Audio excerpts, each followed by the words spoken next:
Thanks, Emeka. Well, it's very nice to meet you all. I'm going to be talking almost entirely about Britain, and of course in English, because I'm afraid I don't speak Japanese.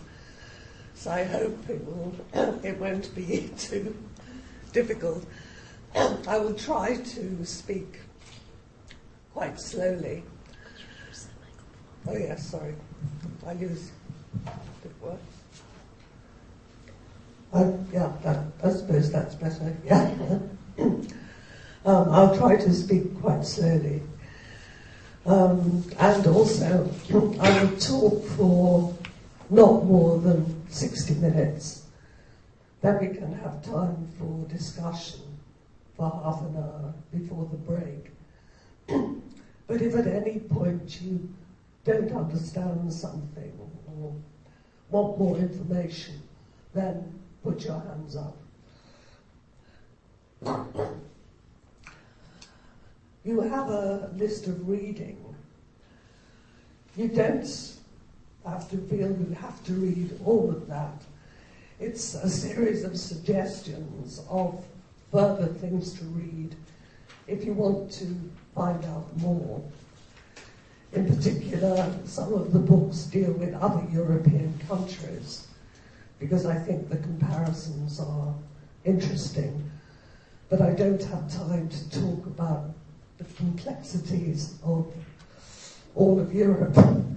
But I put the books there because you might find them interesting and useful.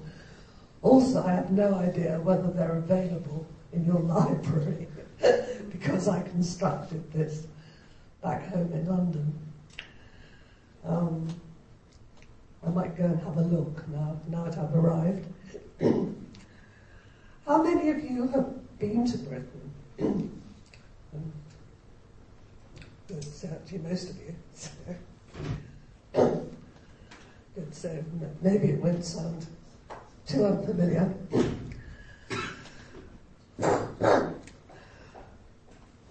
Right, well, in the first session today, I'm going to talk about gender relations in Britain in roughly the first half of the 20th century, up to the end of the Second World War. Though I'm actually going to start in the 19th century, because to understand the situation at the beginning of the 20th century, then you need to know what has changed and what had not changed during the 19th century.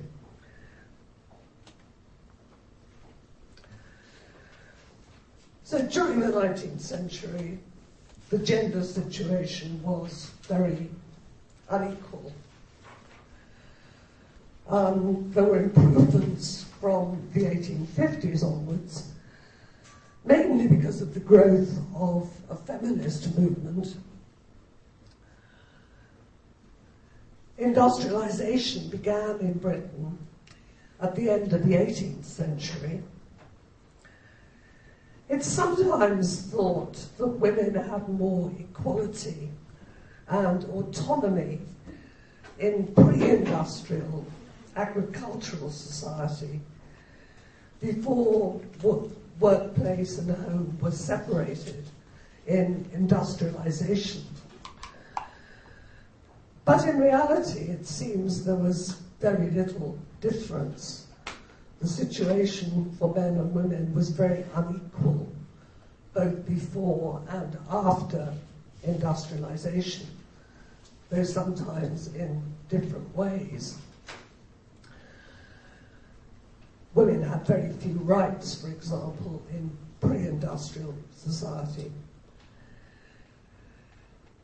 In industrial Britain, many working class women continued to work, even after marriage and having children, because their families needed the money.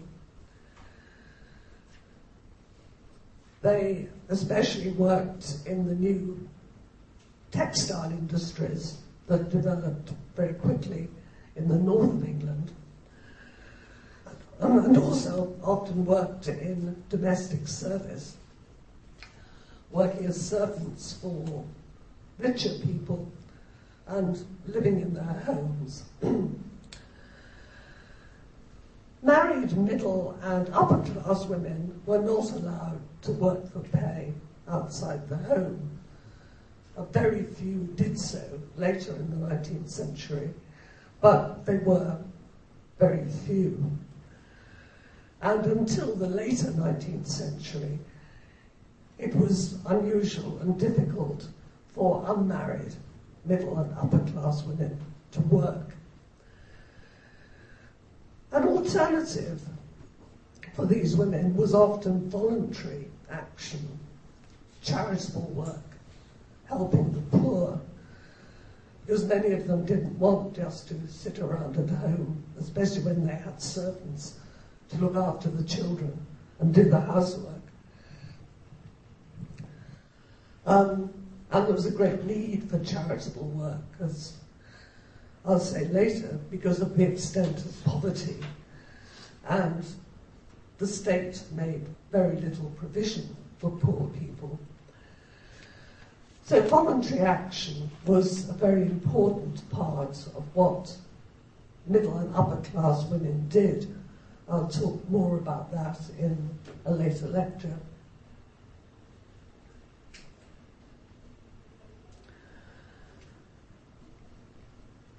In the 1850s still, married women could own no property.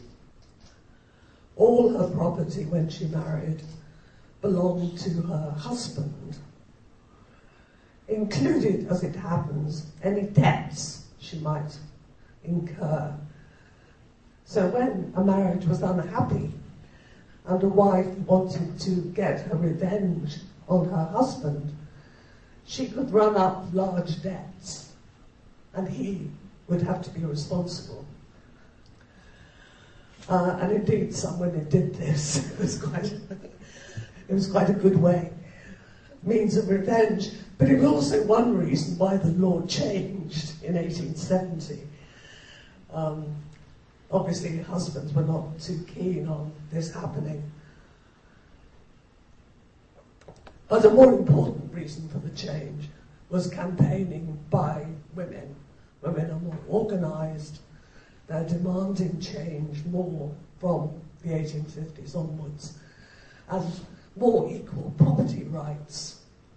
There were still not complete property rights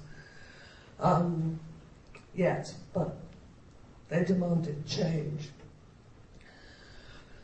Also, men and women had very equal opportunities to divorce if a marriage was unhappy, and not all marriages were happy. There was no divorce in England before 1857.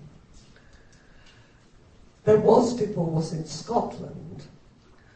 One complication that I'm not going to talk about, but it matters, is that Scotland had a different, still has a different legal system from England, left from the days when it was an independent country, before the early 18th century.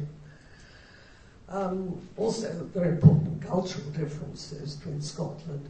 Ireland has yet another legal system. Britain is a very complicated country. But in England there was no divorce before 1857. In Scotland there was divorce from the mid-16th century, and men and women had equal divorce rights. In England and Wales, because Wales always, because it had been tied to England since medieval times, had the same legal system. In England and Wales, after 1857, divorce was possible, but it was easier for a man to get a divorce than a woman. He could divorce his wife just if she was unfaithful to him, if she had a sexual relationship with someone else. A woman could not divorce her husband just for being unfaithful. There's a sexual double standard. It's accepted for men to be unfaithful, but not for women. To divorce a man, the wife had to prove he had done something else that was bad, being very violent, or committed homosexual acts which were strictly against the law, or had sex with animals even, but he had to have done something else in addition to adultery. And this remained the case. It was also very difficult and expensive to get a divorce. The other reason why women were often found it difficult to break up a marriage, even if it was unhappy, was that they did not have a right to custody of their children above the age of 7. Before the 1830s, they had no custody rights. If a marriage ended, then the husband had complete control of the children. It was only a campaign by a woman called Caroline Norton, who was upper class and well connected. She had a very unhappy marriage. She was a victim of domestic violence. She left her husband eventually, and he took the children away. One of the children died, and she didn't know. And she then campaigned for a change in the law. But women were only allowed the care of their children up to the age of 7. After that, they were the responsibility of the husband again. The domestic violence that Caroline Norton suffered was not unusual. It seems we don't have clear numbers, but there was a campaign again by feminists in the 1870s and 80s against what they saw as a very prevalent problem of violence against women in marriage. This led to no change in the law. Violence against animals became illegal in 1835. Violence towards children by their parents in 1889. But violence against wives within marriage didn't become illegal until 1978, which was a rather long gap. It was seen generally as a domestic issue, again, the right of a husband to treat his wife as he liked. If a wife was violent to her husband, she received a much more severe penalty than a man would for injuring his wife. So again, there's a real difference in expectations of the sexes. Women in the 19th century, of course, didn't have the vote yet. After 1869, some women could vote in local government. This followed a campaign led by, among others, the philosopher John Stuart Mill, who was a very passionate feminist. He campaigned for equal voting rights for men and women. And this failed. But as a concession, Parliament gave the local government vote to women, but only if they were independent property holders. So this excluded married women, and it was mainly only richer widows or unmarried women who would hold property, and so had the vote. About 1 million women had the local government vote by the end of the 19th century. And increasingly also, they could be elected to office in local government. So they could be elected to boards of education, which were responsible for developing a state education system at the end of the 19th century, and could be elected as poor law guardians, supervising the welfare system. But it was the activity of women in local politics and their success that led some of them more and more to want the vote at national level. But there were some people, including quite a number of women, who thought that it was right that women should only vote in local government, because local government looked after social questions, welfare, health, education. And these were seen as the particular responsibility of women. Women were good at caring for people, so they should be responsible. It was right they should be involved in administering welfare and education. But the difficult things that Parliament did, like thinking about the economy or about war, was men's job. Women shouldn't do things like this. But there was quite a debate about this at the end of the 19th century. But the campaign for the national vote became more and more active in the early years of the 20th century. And I'll come back to that.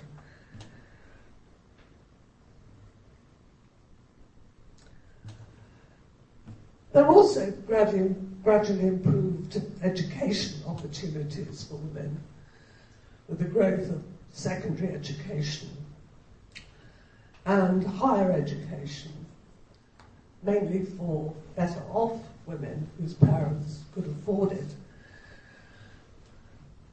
But as state education expanded and became compulsory for all children from 1880, all children up to the age of 12, then girls were educated just as boys were. There was no question that girls had to go to school. Though there were some differences in the curriculum. Girls learned housecraft and boys learned woodwork and sports. And still, the number of women having higher education was extremely small by the beginning of the 20th century. The middle-class parents were often quite keen for their daughters to be educated, because although it was generally believed that the real duty of women was to marry and have children, parents recognized that it would not be possible for all women, because women were a majority of the population. There were more women than men in all age groups, and so some would not be able to marry.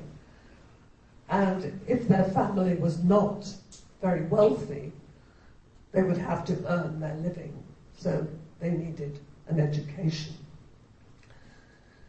The reason why there were more women in the population was the higher death rates of males at every age from birth.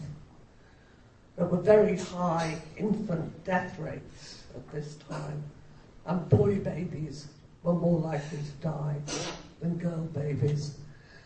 And also males had shorter life expectancy at all ages. Also in the 19th century, there was a great deal of emigration from Britain, particularly to new colonies like Australia, Canada, and more men emigrated than women. So this, again, increased the imbalance. Some women were encouraged to emigrate because there was a majority of men in Australia and Canada, and so lots of opportunities to marry. And also often opportunities to be independent and set up in business, which they could not do in Britain. And there were charitable organisations whose purpose was to help women, surplus women as they were called, because they couldn't marry, help them to emigrate to one of the colonies. But the women who stayed behind, educated women, the main occupation open to them was teaching. Teaching either in the homes, children in the homes of richer families, or increasingly in schools towards the end of the century as the number of schools grew. School teaching was a respectable occupation for an educated woman. But also there are more jobs opening up with the growth of government. Government becomes more active, so it employs more people. And so there's a need for more workers in the civil service. And women are recruited mainly at lower levels as clerks or secretaries. And as new technology develops in the workplace at the end of the century, like typewriters and telephones, then it became work for women to use these machines. They were thought to be particularly, they had nimble fingers, it was thought, and so could use a typewriter keyboard more easily than men. Why they could use a telephone more easily than men, I have no idea, but these became women's jobs. And again, they're respectable jobs. But they would have, when they married, they would have to give up all of these jobs.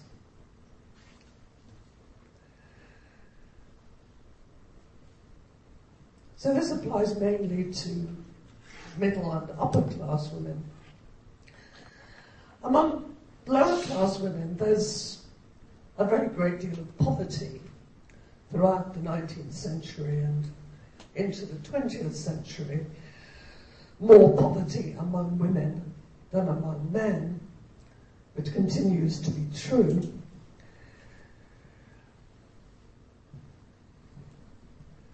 This is partly for the reason, let's move on.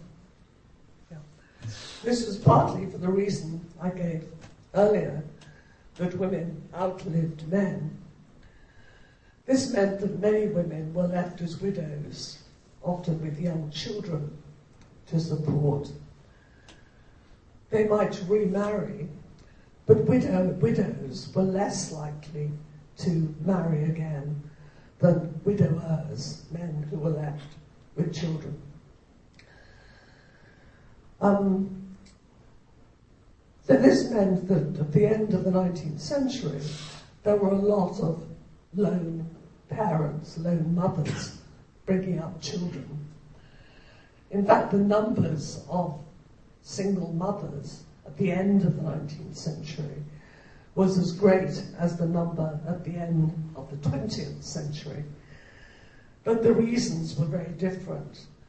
In the 19th century, they were widows with children.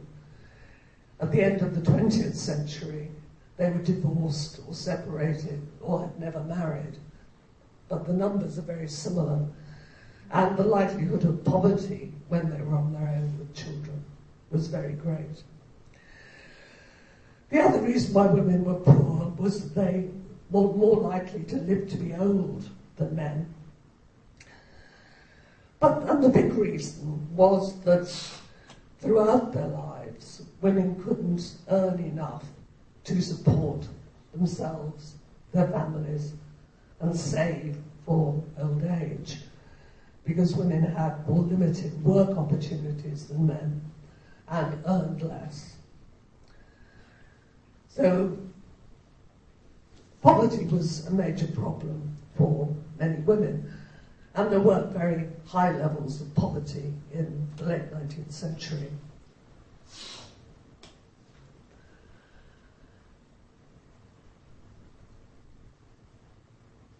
Obviously important in women's lives were the facts of marriage, childbirth, demography.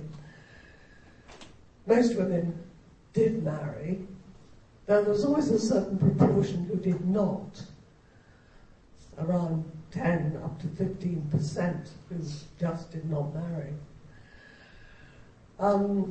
Those who did marry had large families. There were also high levels of infertility. So family size was fairly evenly spread over every number from 0 to 10. Some had very many children, others had none. Or they might have no surviving children because of high infant death rates. Or so many women would be repeatedly pregnant until menopause, suffering also miscarriages and death of children. So women might become pregnant many times, but still have quite small, completed families. The birth rate began to fall from the 1870s. Sorry, that's a mistake, 1870s. So I always write numbers down wrongly, it's a very bad habit. And that's very confusing.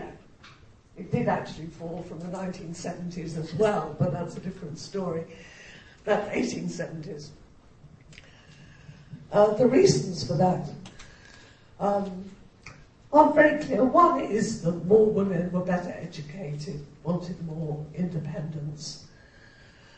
But I'm also, and probably more important, was families at all social levels wanting better living standards and realizing that if they have fewer children, then everyone can have a better life.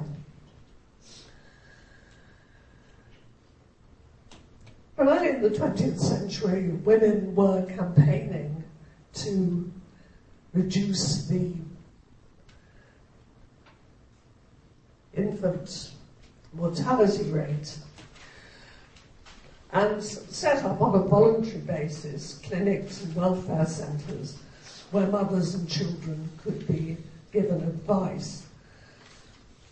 Mothers advised on how to look after themselves in pregnancy to help to protect the child and how to raise the child. So the situation around 1900 was that gender relations were very unequal in all kinds of ways, but women were increasingly active in campaigning for greater equality.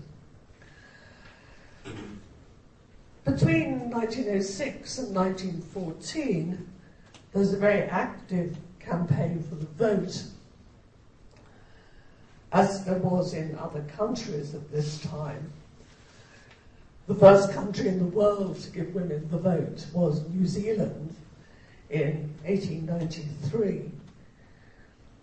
New Zealand was another immigrant country, a British colony, with a majority of men, and also a Labour government at the end of the 19th century. So it was socially quite progressive, but also there was no danger of women being a majority of voters. A number of the states that then made up Australia also gave women the vote shortly afterwards, at the end of the 19th century. The first country in Europe was Finland, where women got the vote in 1906. In Britain, there were increasingly active and militant demonstrations by the suffragettes, as they were called. Many of them were put in prison and quite badly treated. There was a scandal about it. But still the government refused to give them the vote. Then in 1914 came the First World War. The militant campaigners for the vote stopped and became supporters of the war. But quieter campaigning alongside the militant campaign had always been also a quieter lobbying campaign. The two complemented one another, and that continued during the war. During the war, women were important to the economy. They replaced men in many factories as the men went off to fight in the war. But women were admitted to the armed services for the first time. They're not to fight, but again, to drive vehicles, to do clerical work, to do work that liberated men to fight. Women were also important as nurses, nursing the sick during the war.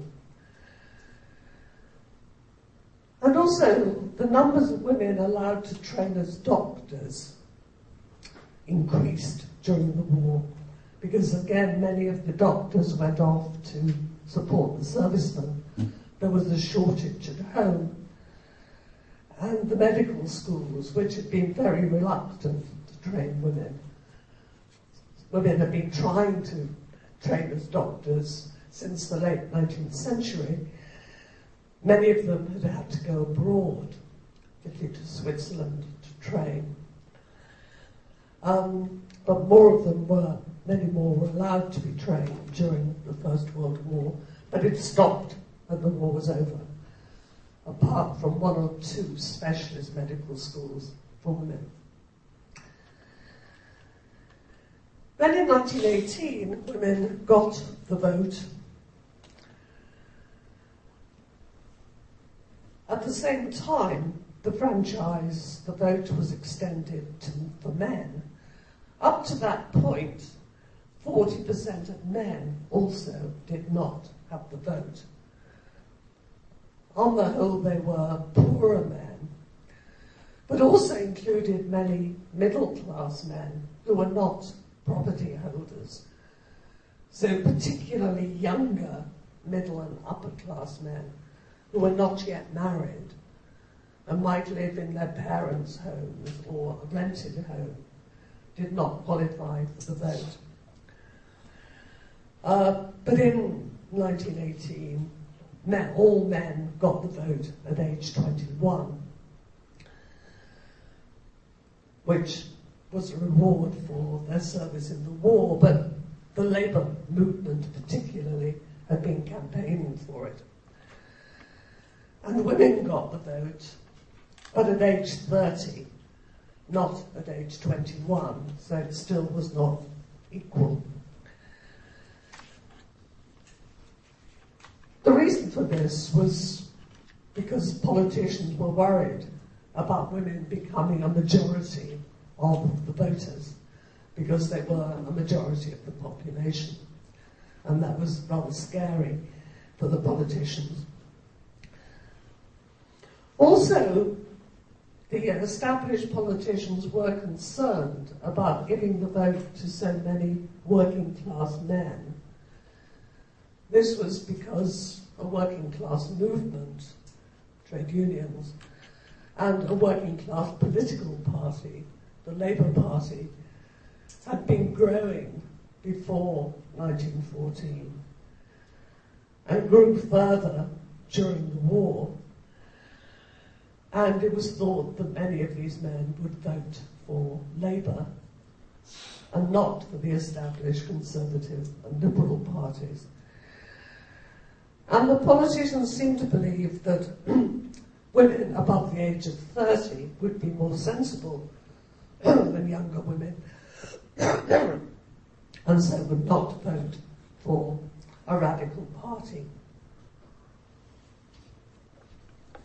So this seems to have been part of the calculation. But the fact that women were a majority of the population was important. Now, women were allowed to stand for Parliament at age 21, but not many of them did, mainly because there was a great deal of prejudice against women who wanted to be candidates. Many women wanted to, but could not get selected.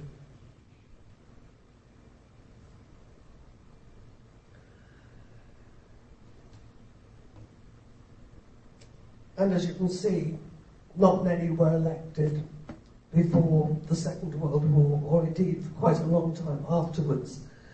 There was just one woman elected in 1918, but she was an Irish nationalist, and this was a time when Ireland was demanding independence, so she refused to take her seat in Parliament. And then very small numbers were elected in the 1920s and 30s.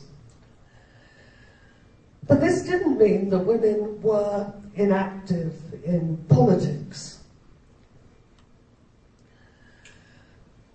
Because it was hard for them to become members of Parliament, women rather organised in associations, campaigning for changes in the law, some of them drafting new legislation, and working with members of Parliament, often men, almost always men, who supported them in implementing legislation that they supported. And because politicians were concerned about women's votes, they wanted women's votes, they accepted many of these proposals for legislation.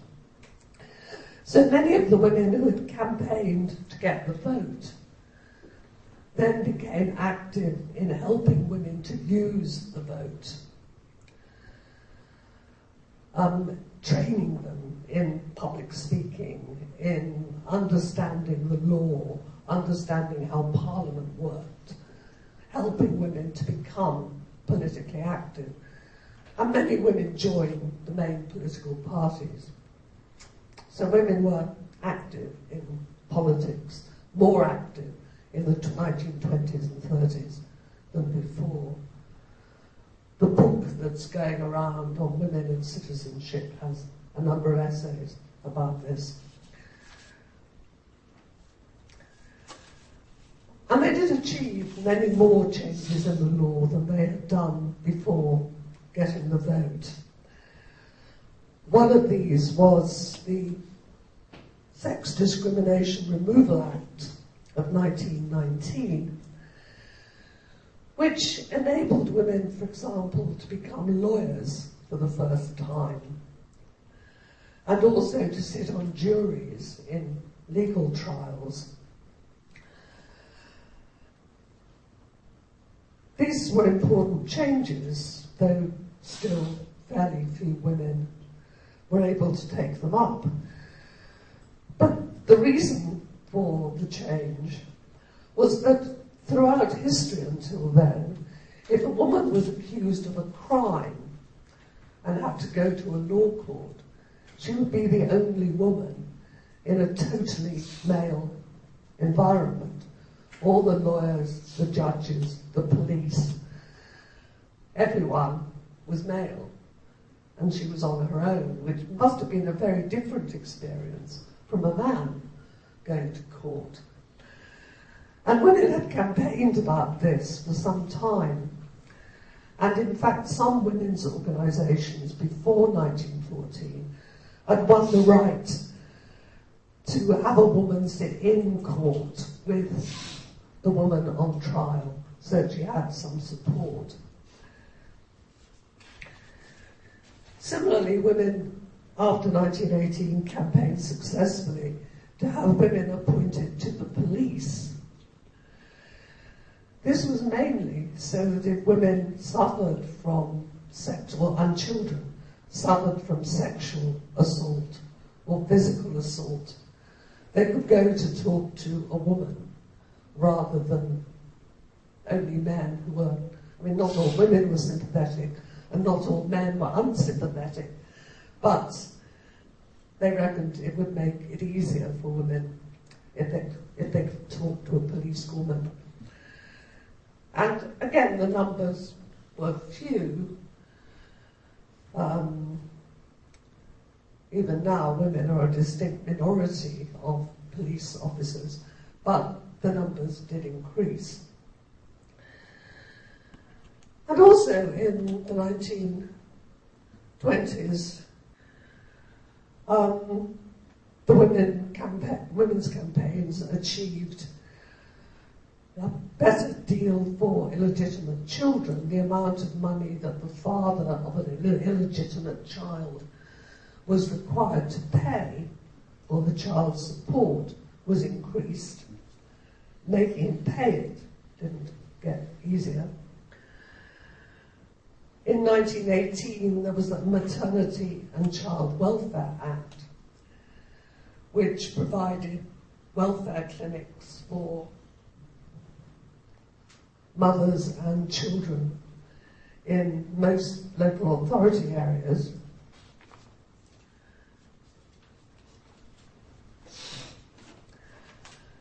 In 1923, women at last won equal rights with men to get a divorce, though it remained a very expensive operation, and divorced women suffered a lot of stigma.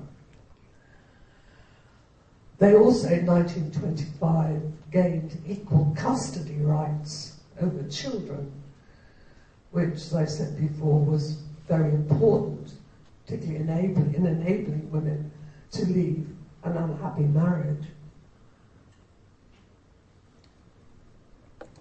If marriages did break up, despite the absence of divorce and all these difficulties, and one outcome was numbers of people living, cohabiting with,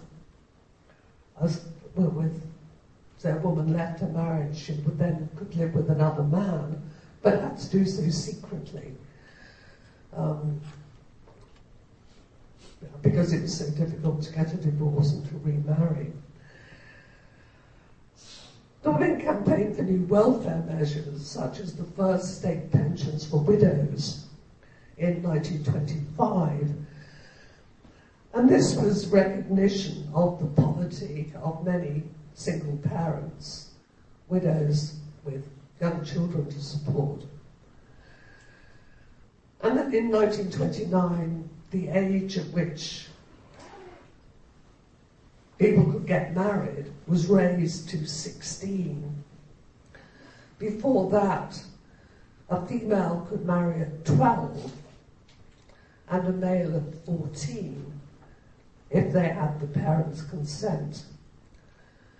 And a number of very young girls were married before the law changed.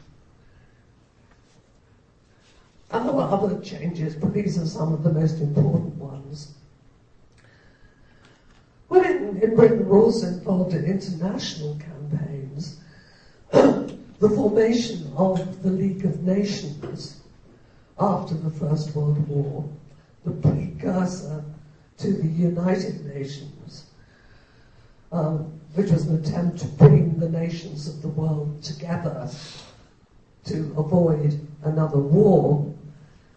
It wasn't, of course, successful, but it did provide a forum where, among other things, women's organisations from around the world got together and campaigned, for example, for maternity pay and maternity leave to allow women to have time off after they had a baby, instead of feeling they had to go straight back to work to earn a living, which was bad for the mother's health and bad for the baby.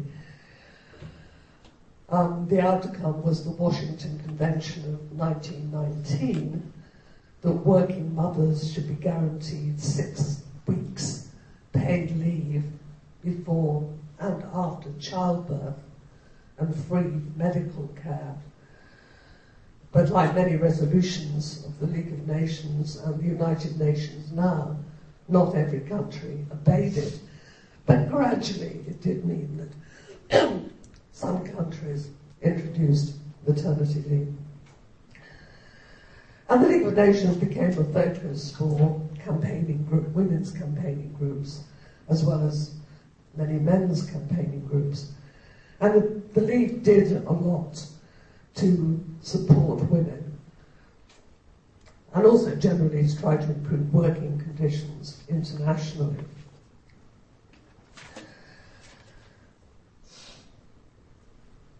Another achievement of the campaigners was in 1928, at last women got the vote at age 21 on the same terms as men.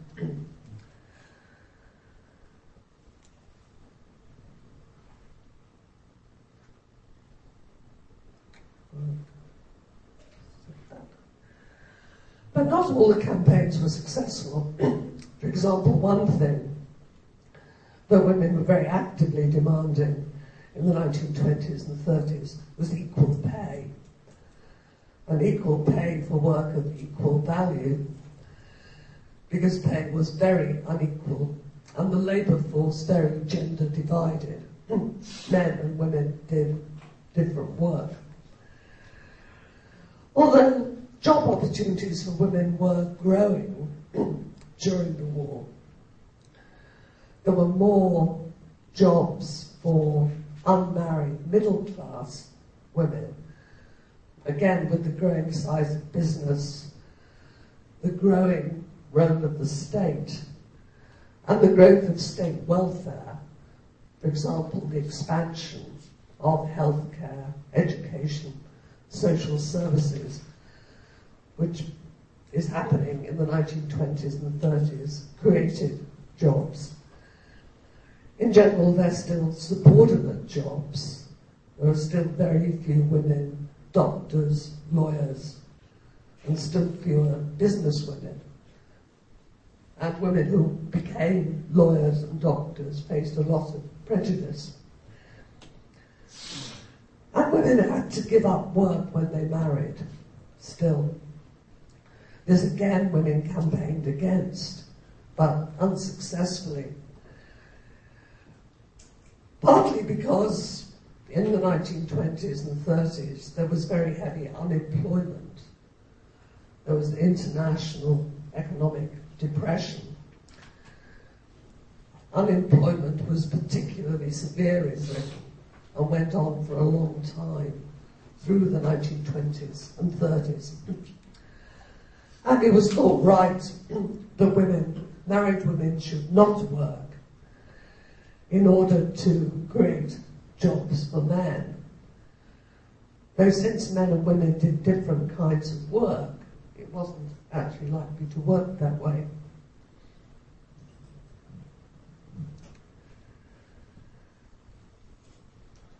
Working class women mainly had to give up factory work at the end of the war, whereas middle class women were able to keep on many of the jobs they had during the war.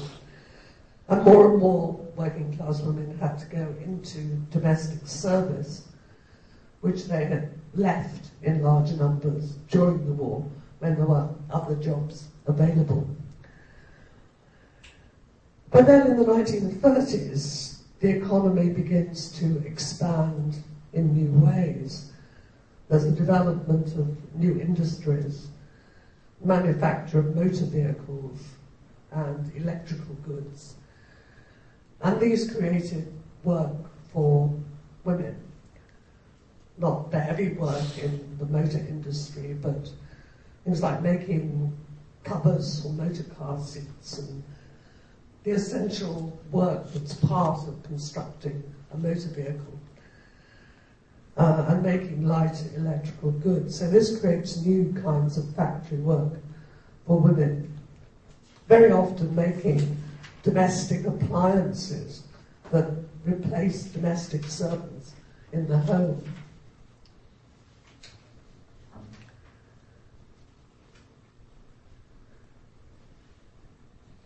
education is again expanding both for men and women, but still is quite unequal. In all classes, females stay at school for a shorter time than males. They're much less likely to go to university, though some do.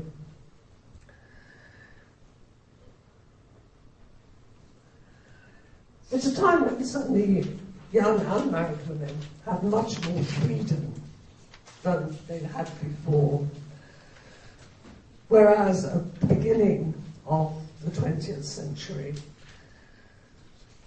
and in the 19th century, it was very difficult for, in fact almost impossible, for a middle or upper class woman to go around on her own, and certainly not to be in the company of a man on her own if he was not a member of her family. They had to be escorted and looked after. They had lead very sheltered lives. By the 1920s and 30s, women in all classes have more freedoms. Clothes are freer, shorter skirts, shorter hair. They don't have to wear hats all the time. They could travel around on their own and meet men who were not members of their family. It's easier for working class women than middle and upper class women. But middle class working women have much more freedom. Working class women in particular can enjoy more new forms of leisure, going to the cinema, going to dance halls, where naturally they meet men. But once they were married, women again had much more restricted lives, much more tied to the home, and particularly with the growth of towns, and particularly of suburbs at this time.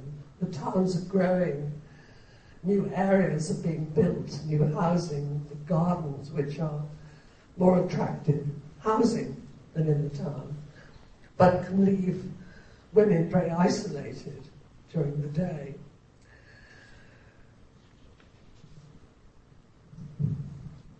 And these are mainly women who were more prosperous, but there was still a great deal of poverty by the 1930s, particularly in areas of high unemployment.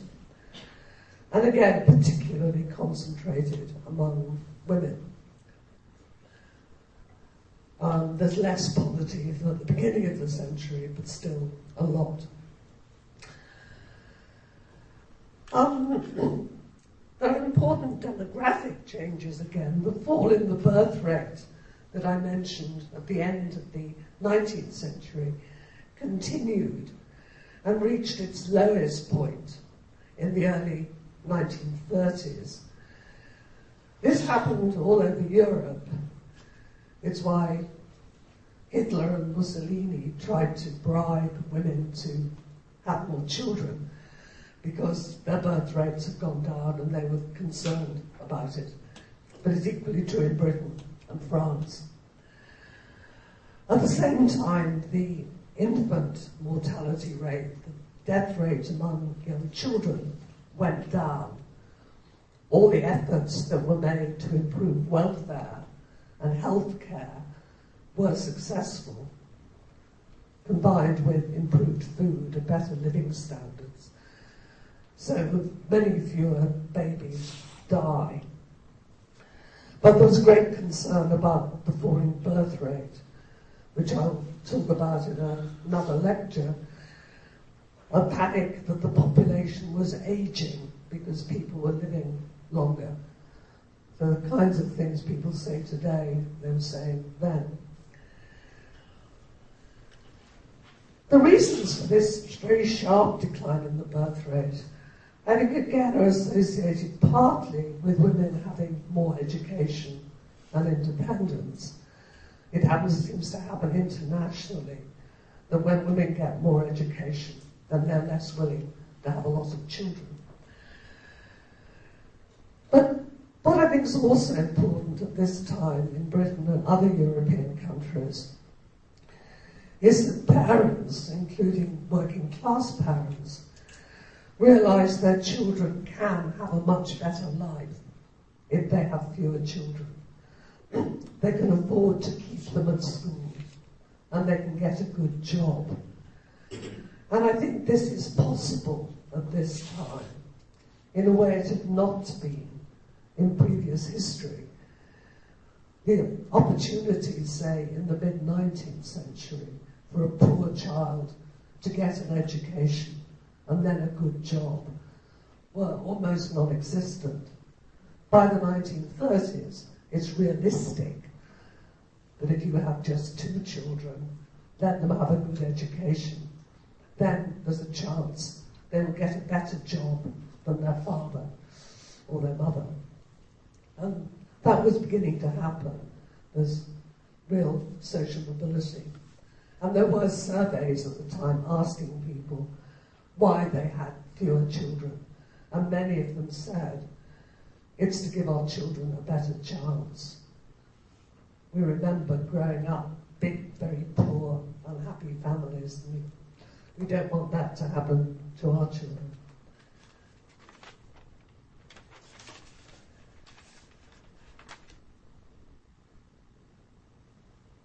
And of course, when women have fewer children, then they can begin to think about their lives in different ways. Their lives are not completely dominated by pregnancy and child rearing. They can start to think about doing other things with their lives.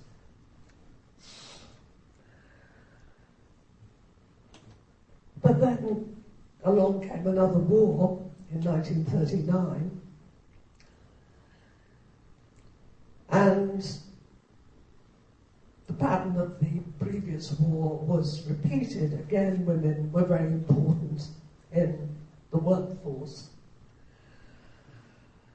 Women had to be independent because the men were away.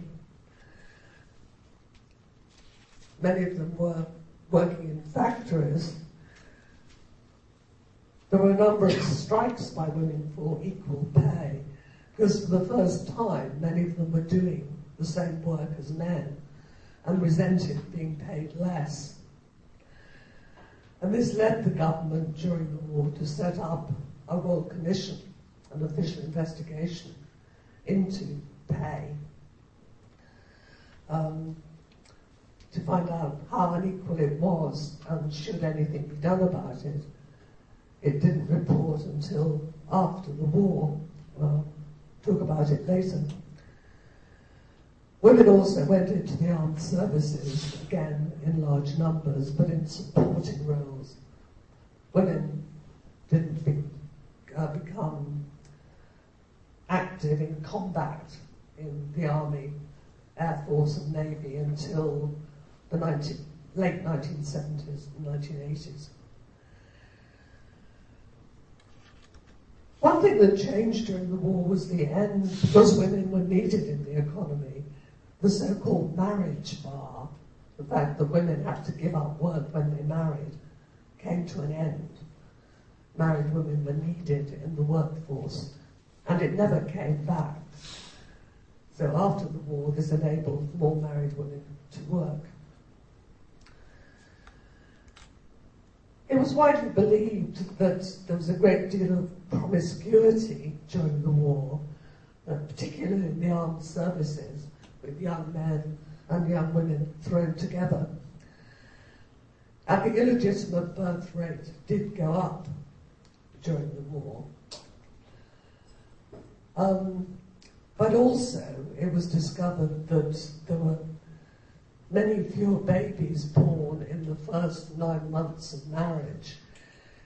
So what was really happening is, whereas it had been quite normal for a long time for people to marry because the woman was pregnant, in wartime they couldn't marry often because the father was at war, he might even be killed, and this increased the number of illegitimate pregnancies, illegitimate births during the war.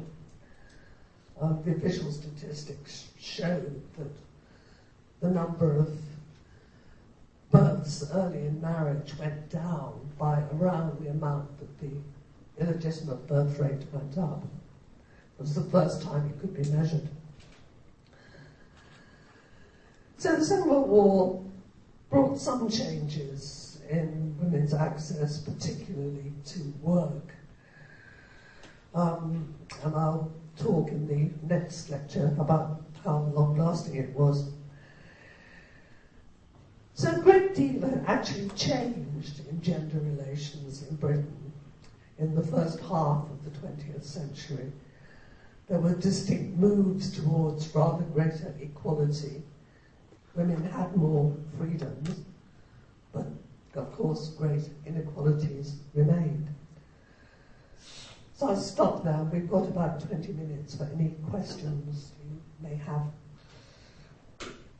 Or anything that wasn't clear.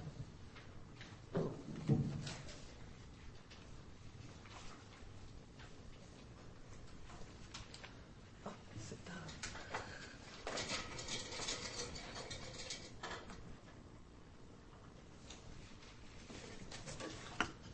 I hope it was reasonably easy to follow.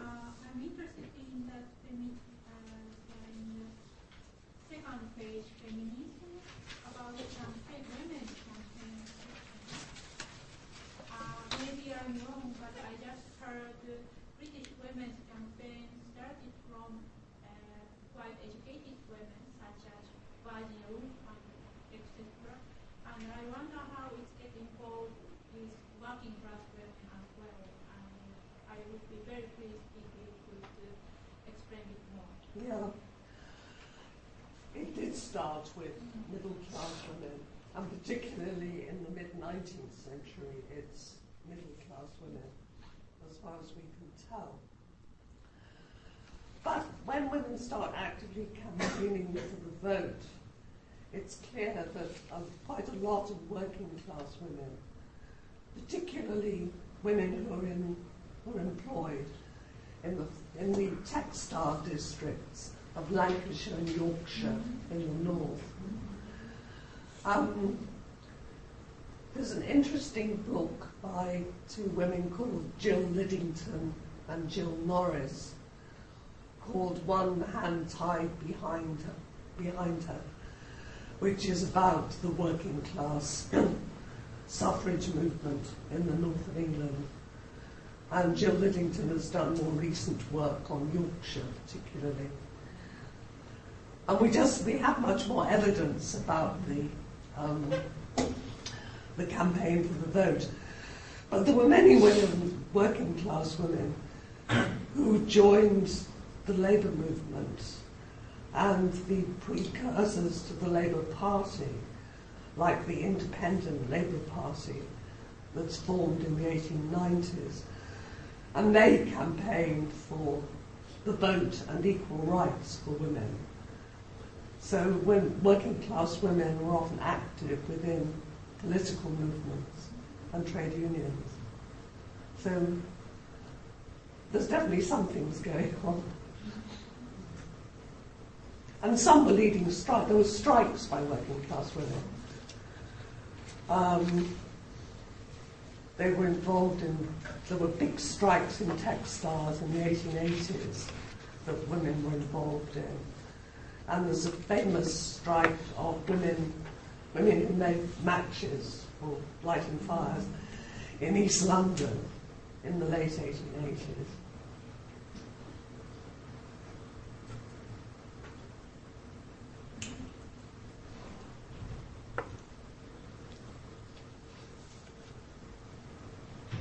Thank you very much.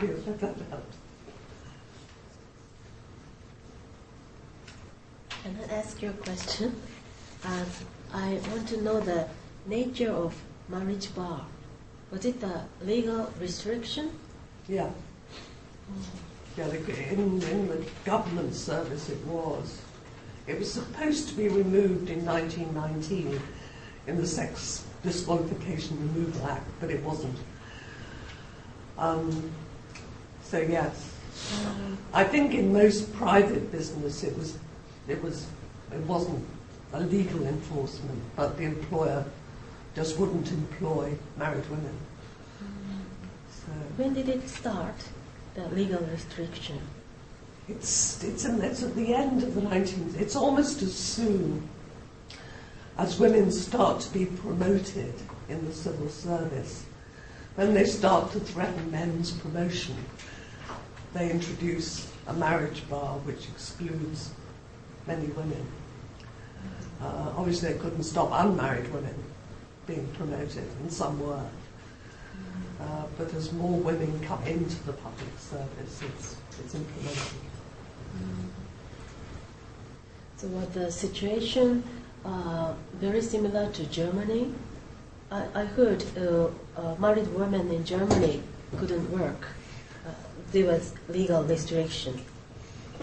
Is it the Yes, same? but it carried on much longer in Germany. Yeah, because after the Second World War, then it disappears in Britain, except in banking, where it went on to the 1960s. But everywhere else, it disappeared.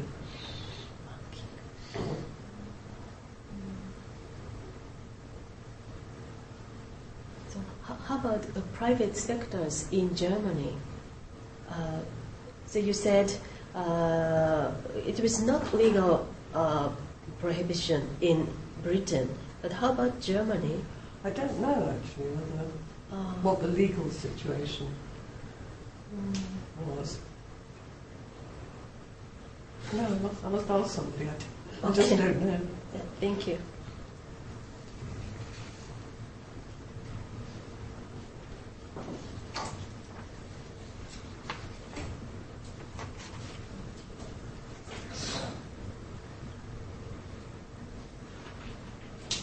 I have more questions, if I may.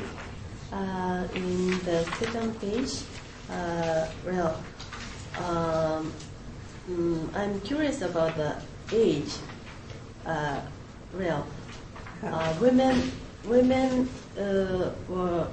Women gained vote at age 30, but women could stand for parliament at age 21. Yes, well, nobody could understand this until one of my PhD students recently, for the first time, researched it. Oh. And the situation was, as I said before, there were quite a lot of middle-class men who didn't have the vote before 1918 until they were older, because they weren't married. And when this was brought up in Parliament, when allowing women to stand at age 21, when it came up in Parliament in 1918, a number of men stood up and said, well, I stood for Parliament when I didn't have the vote. And some of them were government ministers. They were older now and they had a vote, but when they first stood for Parliament, they didn't have the vote. So there was no logical or legal reason to treat women differently. So Parliament had to accept it. Which is very, nobody knew this until my half Japanese student, as it happens, found this out.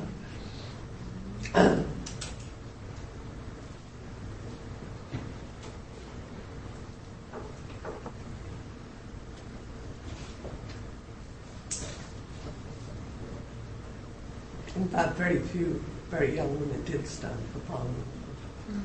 I think one was elected before 1928.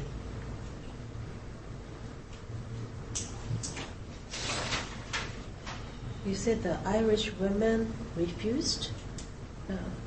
She refused to sit in Parliament. All the Irish, it was part of the Irish campaign for independence. Yeah.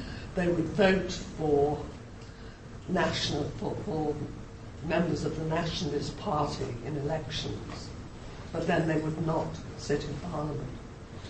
By this time, They were boycotting Parliament. But she decided to stand up.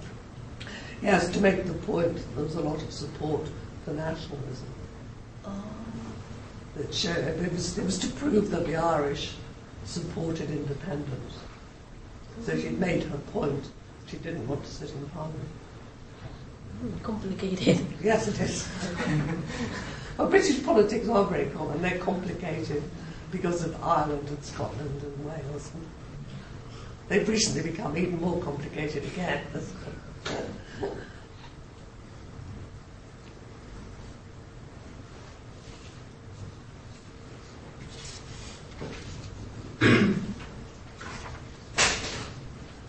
And I want to add one thing, just to explain to Japanese students the concept of family size.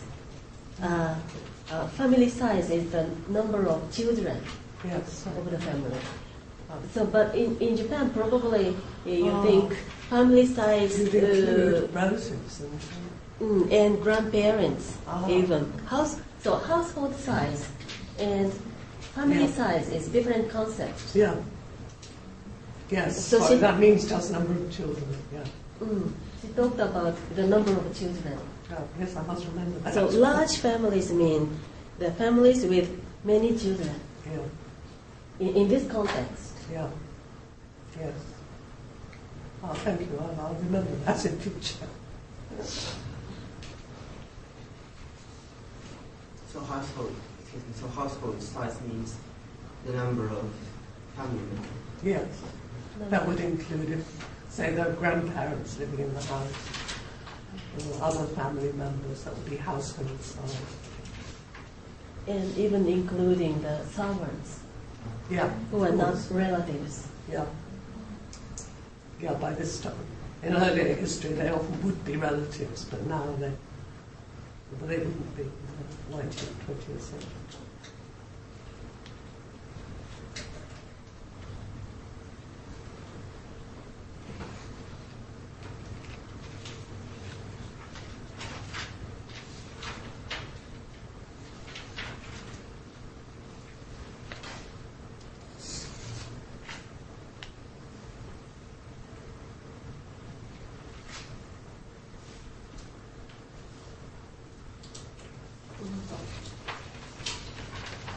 I have more questions. If there's nobody. So can I ask you another question about the aged marriage? You said many women married at younger age before the legal change in 1920s or 30s. Not many, some did. Oh, some. Yeah. Yeah. I was thinking about the European marriage pattern. Marriage age in Europe was higher, even in pre-industrial period. Yeah. Pre-industrial period it was higher. Yeah, even higher. around 25 on average. Or 20. Yeah, no, I mean, not many, but some very young girls were married, and so it was to prevent sexual exploitation, obviously. They wanted to raise it.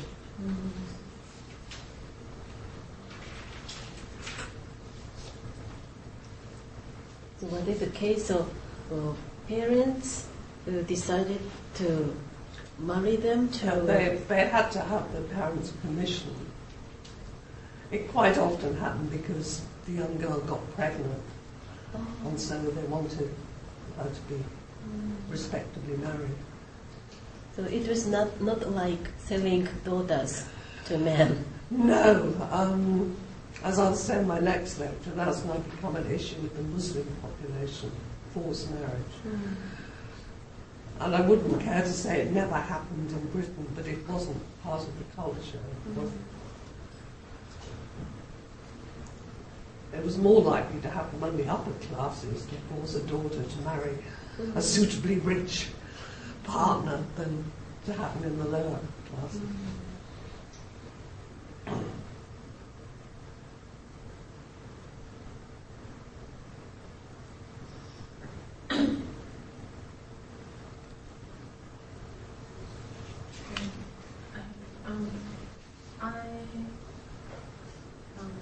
on the last page, you said that during the war, women success in raising the payment by doing strike.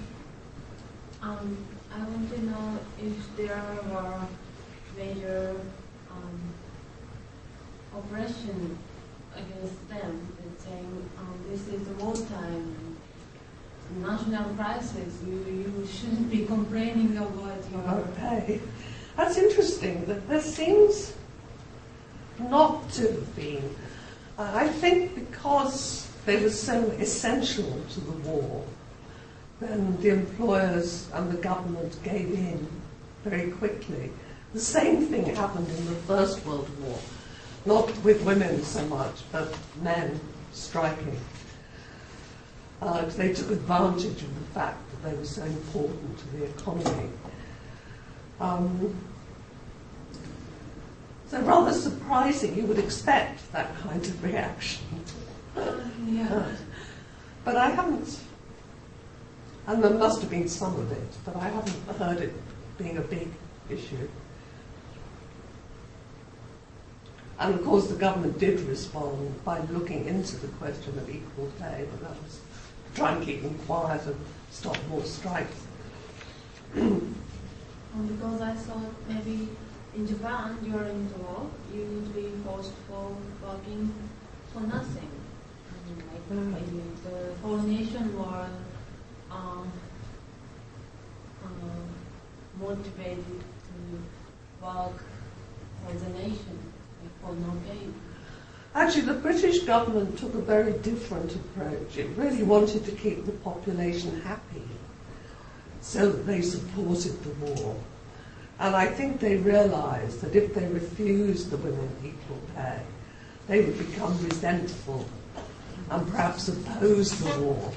Whereas if they get what they want, then they carry on supporting the war. So the government made again I'll talk about this when I talk about welfare, the government made big efforts to make conditions as good as possible, so that morale, as they put it, was kept high. And they had investigators who went around the country to find out what people were talking about and what they thought, and if they were getting unhappy, to try and do something about it. They were very interested in the psychology of the population and how to keep people cheerful. It's quite interesting. The different ways that different governments react to war really is quite interesting.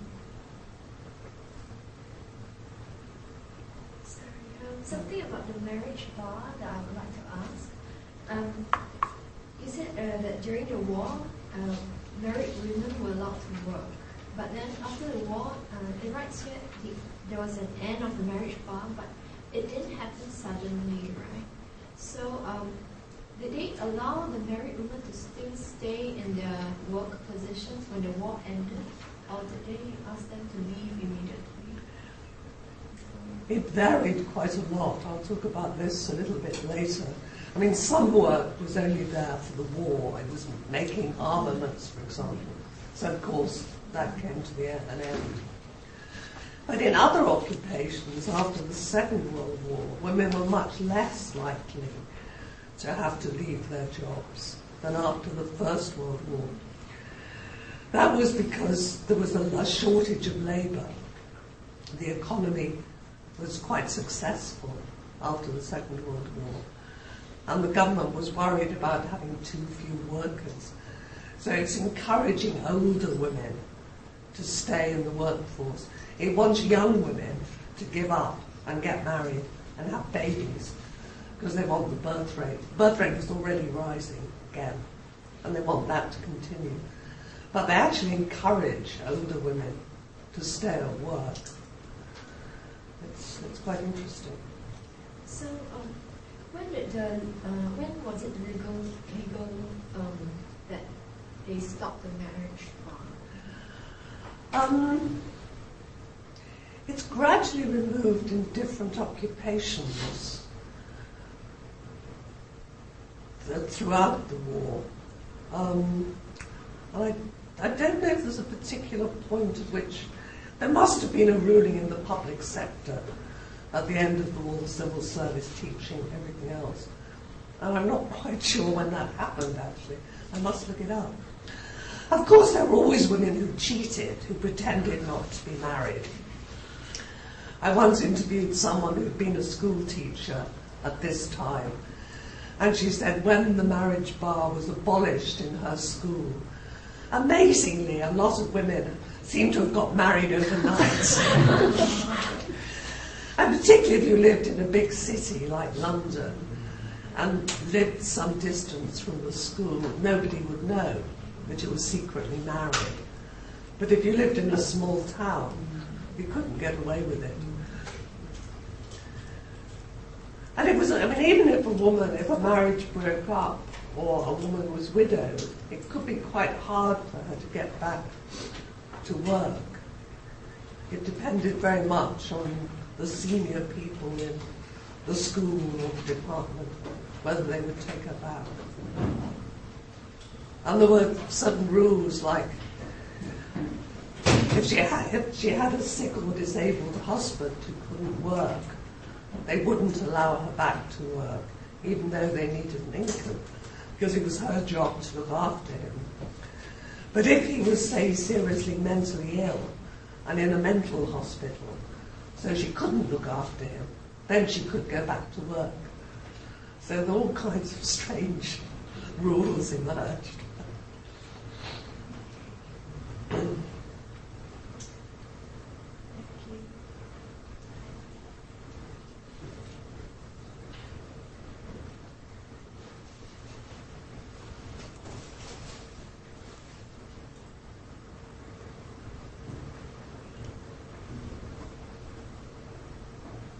If there's anybody who wants to raise question in Japanese, Oh, that's true. maybe Tani-san will help.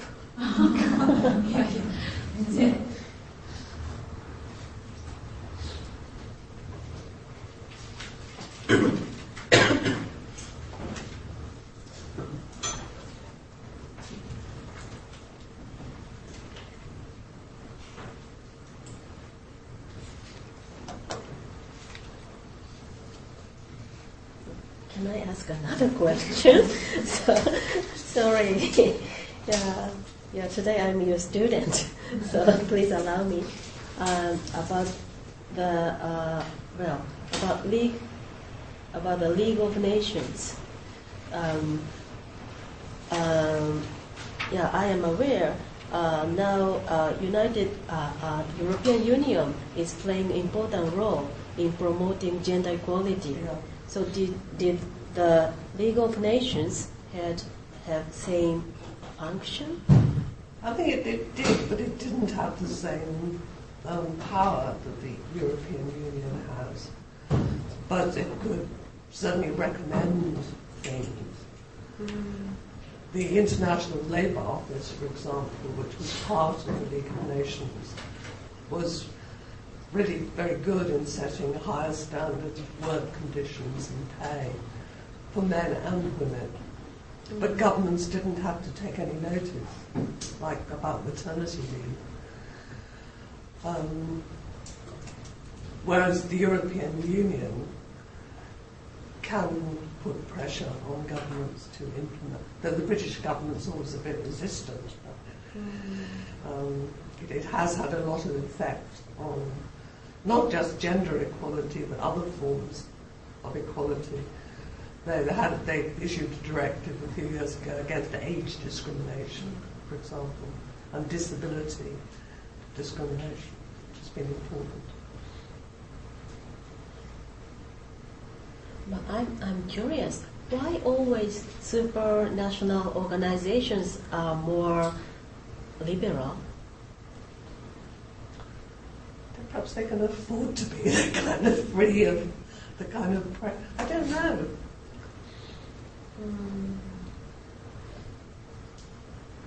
And they are the focus of international pressure groups. And organised women across Europe have put a lot of pressure on the European Union.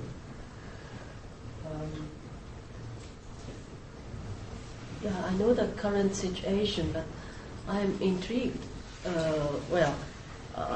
The League of Nations was the same. Yeah, women from across the world got together at the League of Nations. But it did appoint women officials.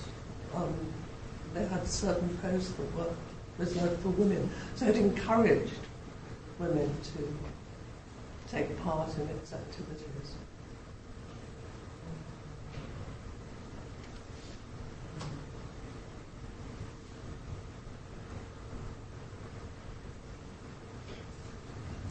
I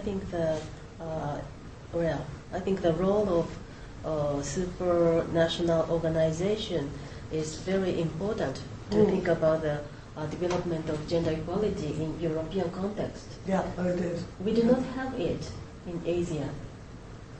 And I sometimes think of the situation we have some supranational organization within Asia. It might become patriarchal. That's what I was thinking, but I don't.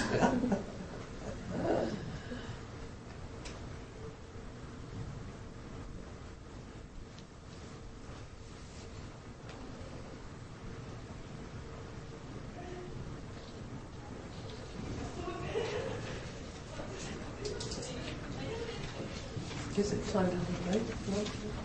Yeah, yes.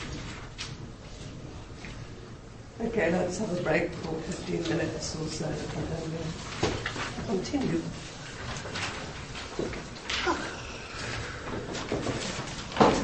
Shall we go to the Department of Sociology?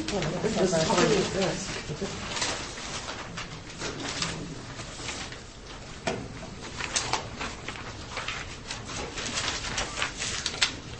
一緒に休みに行こうとしたら。はい。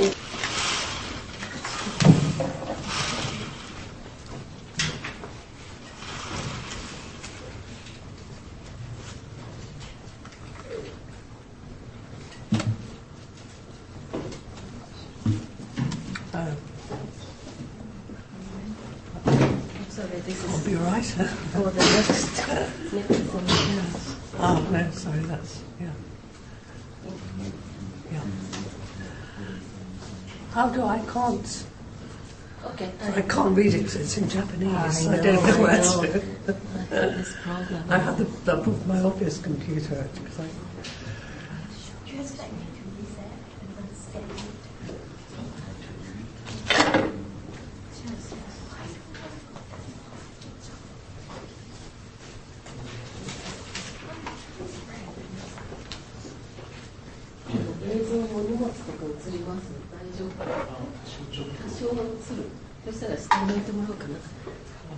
Do you mind to put your background? Yes, Yeah, of course. For the filming. Of course.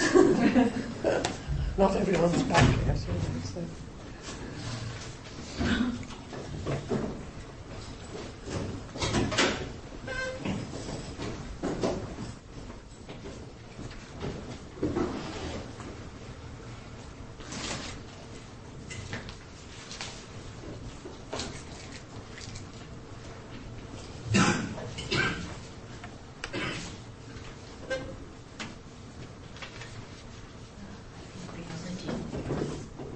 Would you mind to use the microphone?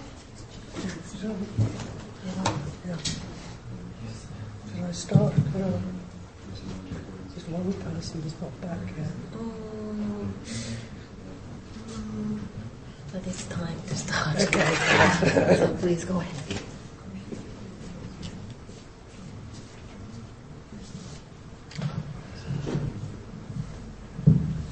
Right, well, I guess we better start again. And again, I'll talk for about 60 minutes or so, and then we'll have some time for discussion. So carry on from where I stopped before.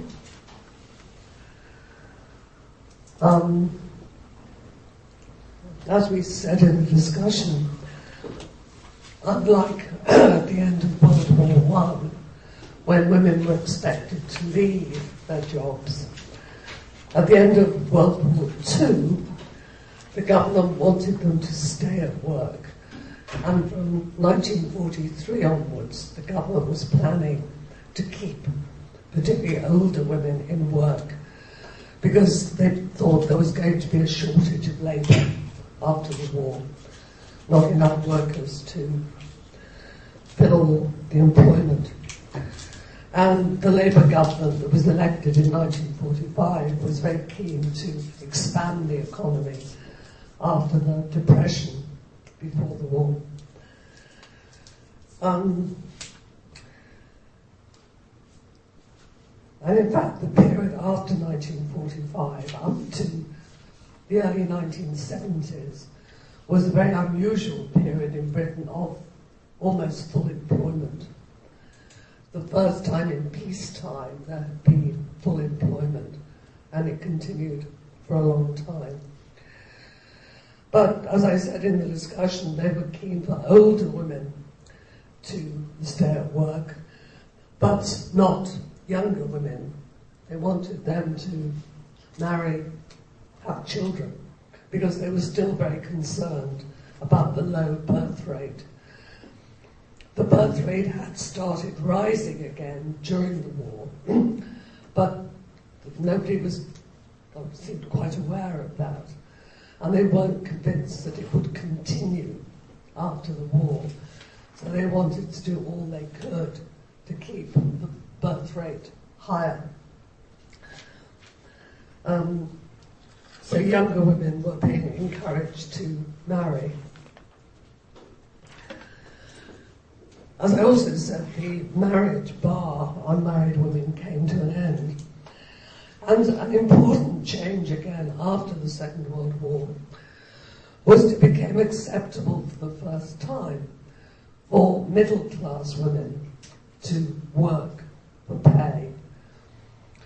So the women who previously had been socially banned from working were able to work. Though another important change after the war was there were many fewer domestic servants because there was full employment. Working class women were able to get other and more independent jobs. So middle class women did not have servants to help them.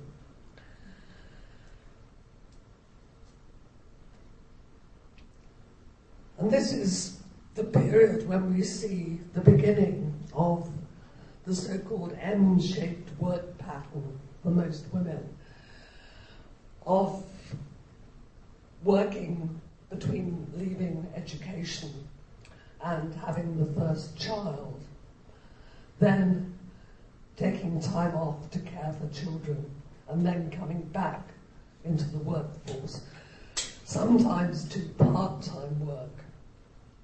But that becomes very common in all classes at this time.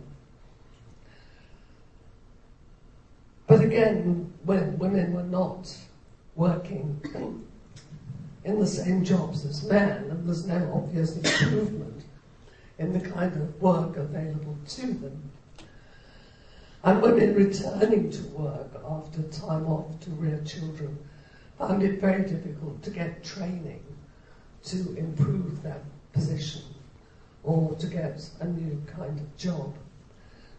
So again, they're very often doing rather lower level work. Though educated middle class women found that they were much in demand as school teachers when they came back as older women.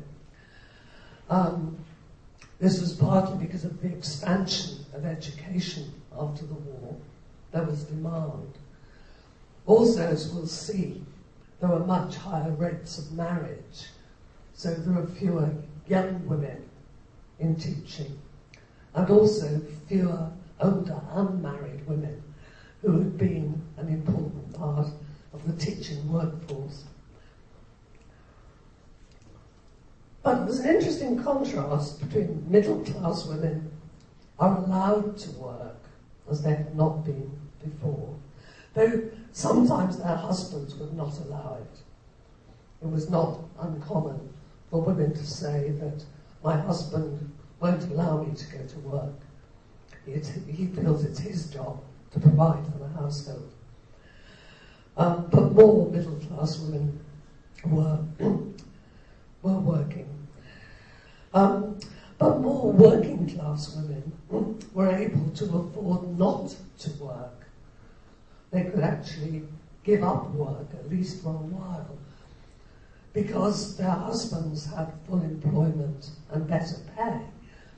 So the household income was higher, so it wasn't so necessary for them to work. And for many working class women, that was a new liberation. It was new freedom. They no longer had to look after the house and the family and have a full-time job. They could take time off if they needed to, or work part-time. And this went along, particularly in the 1950s, as living standards rose, with improved housing and improved conditions at home.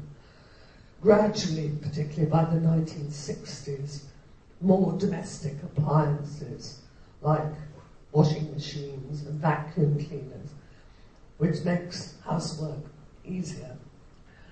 And they're spreading to more working class as well as middle class people. So all of these things are actually making, with some particularly working class women's lives easier. They benefit from houses that are easier to keep clean, more appliances. Whereas middle class women have the appliances, but they've lost the servants who used to do so much of the work.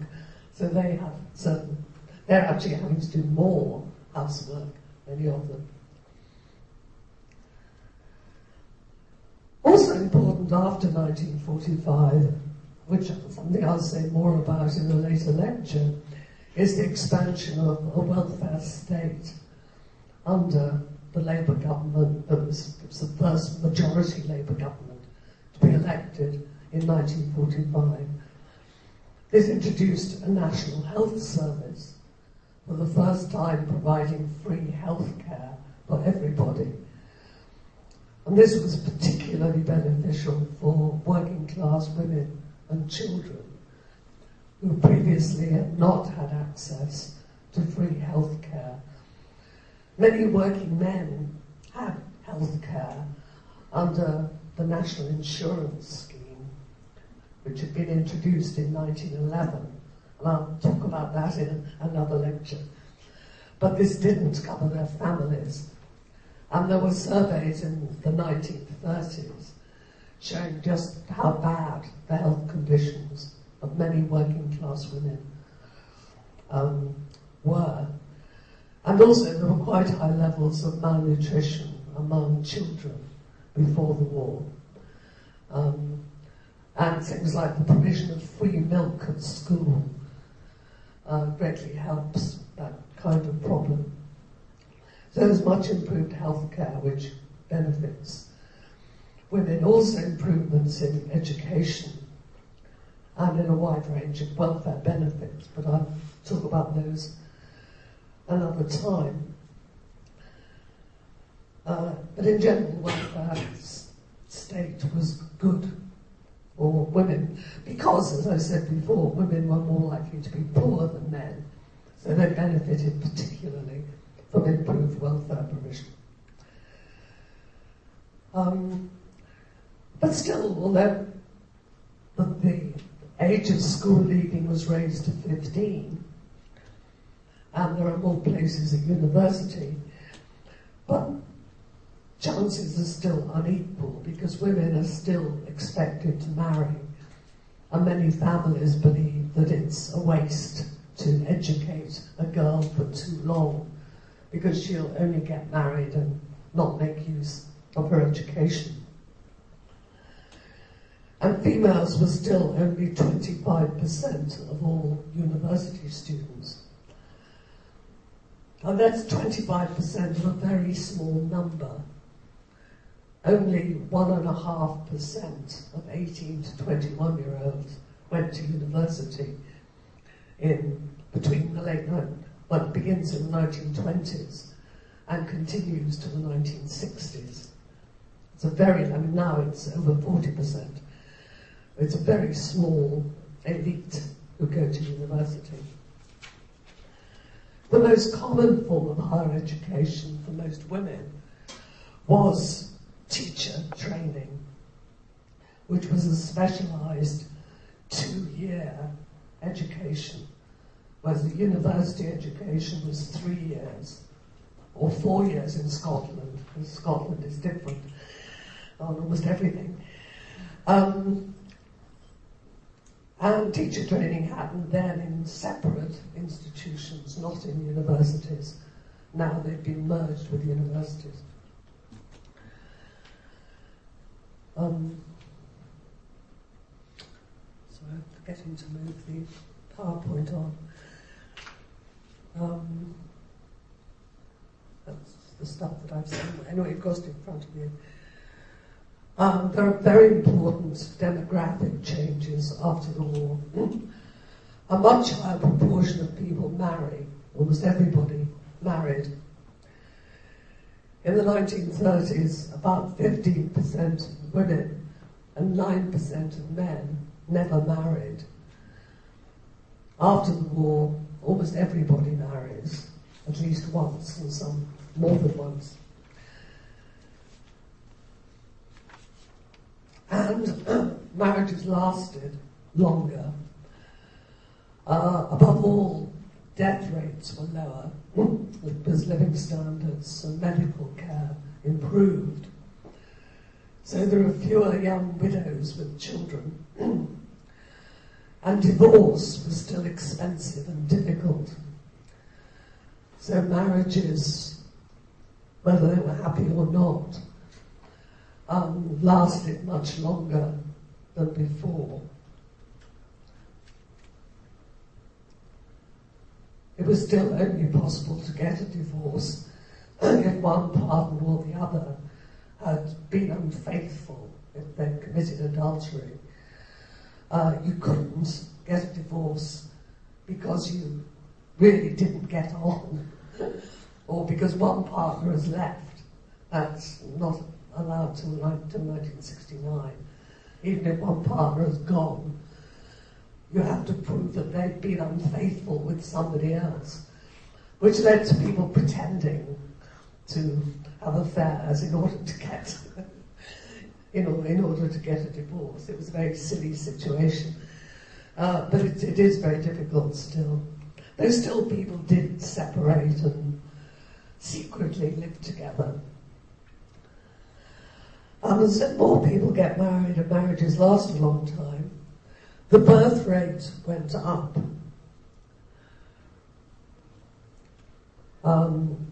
And continued to do so until the late 1960s. But the number of children in the family still remained quite low, an average of 2.5. The birth rate went up because more people had babies, because more people marry, and there's less infertility, which again must be related to better standards of health. Also, very importantly, the age of marriage went down. As Professor Okai said earlier, traditionally in Northwest Europe, the age of marriage had been quite high. The average for women for centuries was about 25. It goes down after the Second World War until the early 1970s to about age 22 or 23. So women are marrying younger. This is something that stops many of them getting well established in careers, particularly if they do go to university, because they don't have very long in work before they have their first child and give up work. But it did mean, of course, that if they have their first child very young and have only 2 or at most 3 children, usually quite close together, then there's a lot of their life left over when the children are older, which again helps to account for the M-shaped curve. Women want to go out to work, if only to meet other people, when their children are older. But it's difficult when children are young, even if they wanted to work, because there's very poor childcare provision. As I said, no servants. And quite a lot of hostility at this time, in the late 40s and 1950s, to working mothers of young children going to work. Despite the welfare state, there was still poverty, though not as great as before. And it's most concentrated amongst older people, and women are still a majority of older people, and they're poorer. And in large families, there were some larger families. And also among single mothers, those who had left their husbands or had illegitimate children, or the numbers are not very large, but they exist. But they did get more support from the state than they would have done before. Feminism was not very strong in this period after the war.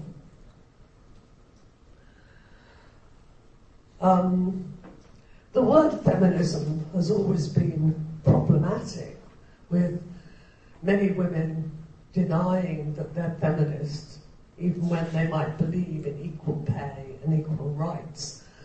The word has always had a rather negative image in the minds of many people, not just since the 1960s, it's equally true in the 1920s and 30s, when something you could reasonably call feminism was quite strong, because lots of women are campaigning for gender equality, but the word is very unpopular. And it was certainly, if anything, even less popular after the Second World War. But there still were campaigning women's groups, many of them continuations of pre-war campaigns. Many of them campaigning on the old issues like equal pay, improved legal rights. But there were new ones that started in the late 30s, like a campaign for an abortion law, because abortion was illegal in Britain. But many women secretly had illegal abortions, which could be very dangerous for them. Or if they were rich, they could buy them from doctors. So there are a number of issues, campaigns to improve higher education, particularly science education for women, because women were very marginalised in the sciences and in scientific occupations. And so there's a group of women campaigning to improve women's access to science. One success for campaigning women was family allowances, which were introduced in 1945. The government decided, this is something women had campaigned for throughout the 1920s and 30s, in order to improve the incomes of families with children. But they had always assumed that the pay should go to the mother, that it, in fact, they thought of it as a mother's allowance, a kind of payment by the state as a reward for bringing up children. When it was introduced by the government in 1945, it's called a family allowance, but it's really aimed at children. And it's intended really to encourage families to have more children. So it wasn't paid for the first child, because it wasn't enough to have just one child. you got an allowance for your second and later children. But it wasn't very large, but for poorer people, it made a difference to their income. But the original intention of the government was to pay it to the husband through his wage packet. But the women campaigned, led by a woman called Eleanor Rathbone, who had led a campaign in the 20s and 30s and was a member of Parliament by 1945. They campaigned to have it paid directly to the mothers because they didn't always trust the fathers to make sure the money was spent on the children. They might spend it on drinking or gambling or and so that they were successful. It was paid to the mother, and its successor child benefit still is paid to the mother, except when there's a single father looking after children. But our present government is doing all kinds of strange things to child benefit and other welfare payments. But at the moment, that remains the case. There was also a very active equal pay campaign, continuing the campaign during the war. I mentioned earlier that the government set up a royal commission on equal pay to investigate the situation during the war. This reported in 1946, and it described how unequal pay was in most sectors of the economy, both in the public and the private sector. The majority of people on the commission held back from recommending that the government should legislate for equal pay because they said in the post-war situation it might harm the economy. But a minority of women on the commission recommended that there should be equal pay. But the Labour government refused to implement it because they said it would increase the costs of business at a time when they were trying to expand the economy. But women kept on campaigning, and in 1955 they succeeded in gaining equal pay in the public sector. This was from a Conservative government, because the Conservatives were concerned to keep the votes of working women. It was confined to the public sector because the government could control that. The government could insist. In the private sector, as I'll describe later, it's very much harder to make employers do anything, really. Certainly to do something like that. And also, it was much more obvious in the public sector that men and women were doing the same work. For example, as school teachers. Men and women school teachers do the same job, librarians, doctors. So it was whereas it's less obvious in the private sector when men and women are doing the same or different work. So at least there was an achievement in 1945. And into the 1960s, women continued to be active in trade unions, campaigning for equal pay and equal work opportunities.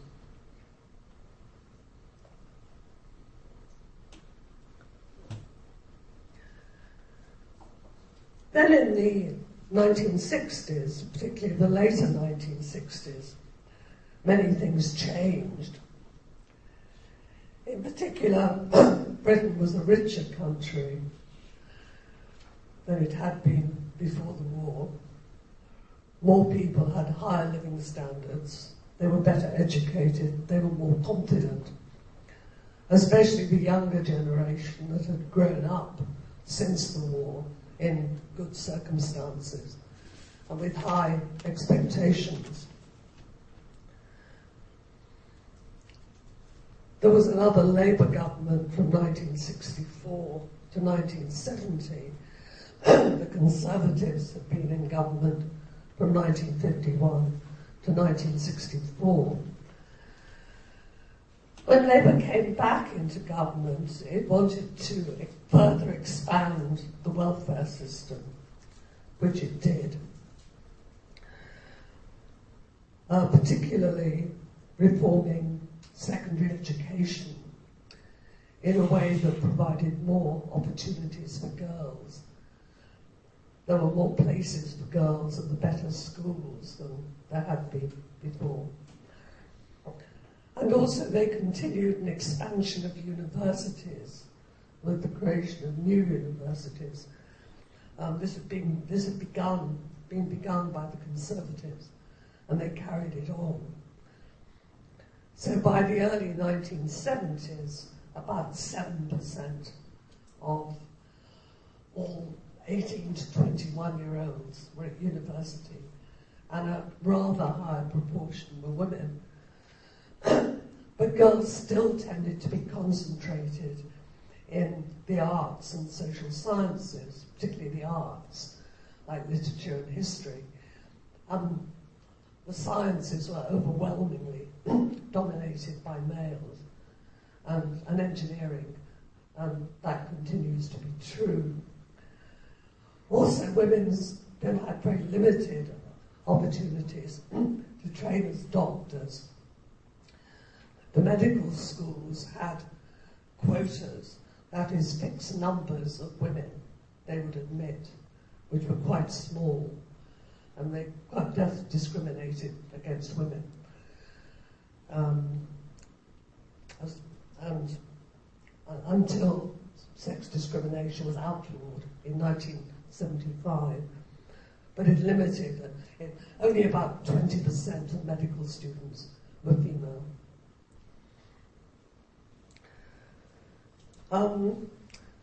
But the Labour government improved pensions and healthcare again, and also child benefits, which was good for everybody and particularly good for women.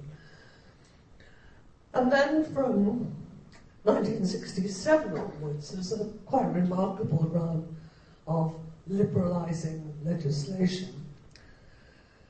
First of all, abortion was legalised in 1967 for the first time. Also, homosexual acts in private were legalised, whereas again, homosexuality had been against the law, or the practice of it. At least homosexuality amongst men. Lesbianism had never been against the law, because it was not supposed to exist, I think. Nobody took it seriously. They hadn't bothered to make it illegal. Then in 1969, at last, divorce became much easier. It was possible at last to divorce someone, or for a couple to divorce if they'd lived apart for 3 years. That was thought to be fairly decisive. So there didn't have to be any cruelty or adultery. They simply couldn't live together. At the same time, the government made the birth control pill available in local clinics. The pill had just been introduced in the 1960s. In the early 60s, it was quite expensive. It wasn't available on the health service. But from 1969, it became more freely available. Other things the government did at this time was abolish capital punishment and introduce a Race Relations Act, which made racial discrimination illegal. This was a time when there was increased immigration to Britain, particularly from the Caribbean and from India and Pakistan, former colonies. And these people had faced hostility and discrimination. And then then in 1970, in a hurry, just before they lost the election, an Equal Pay Act was introduced. And this laid a duty on all businesses in the private sector to implement equal pay within 5 years. But again, it proved very hard to make employers do this. They invented all kinds of creative ways of evading the law. For example, there was one shoe shop where all the male sales assistants were regraded as managers, so they could continue to have a higher pay than the women, but they all continued to do the same work. And there are other examples like that. It's extremely hard to make people do things if they can find ways to evade it. And it's very hard to prove that they're doing something wrong. But at least the principle was introduced, and some people did obey it, and there was a slight movement towards more equal pay. And this liberalisation of the law in important ways was part of an international movement. There are similar changes certainly in much of Western Europe. Many of them a little bit later than in Britain. And the interesting question is why it happened at this time. It can't really be attributed to the women's movement, which got going at the end of the 1960s. The women's liberation movement, as it was called, began in Britain in 1969, which is after much of this legislation. Obviously, many women in that movement were campaigning on these issues. But I think it's an outcome much more of the broader social pressures. Not only the women who'd been campaigning for a long time for things like equal pay and abortion rights, but also many men who also felt that the way that some women died having illegal abortions and the unfairness of the divorce law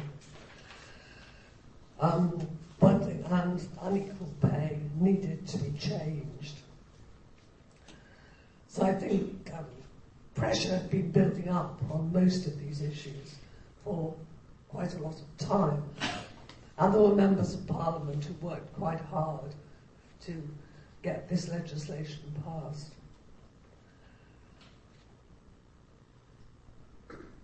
But it's still rather surprising. There are so many changes in such a short time.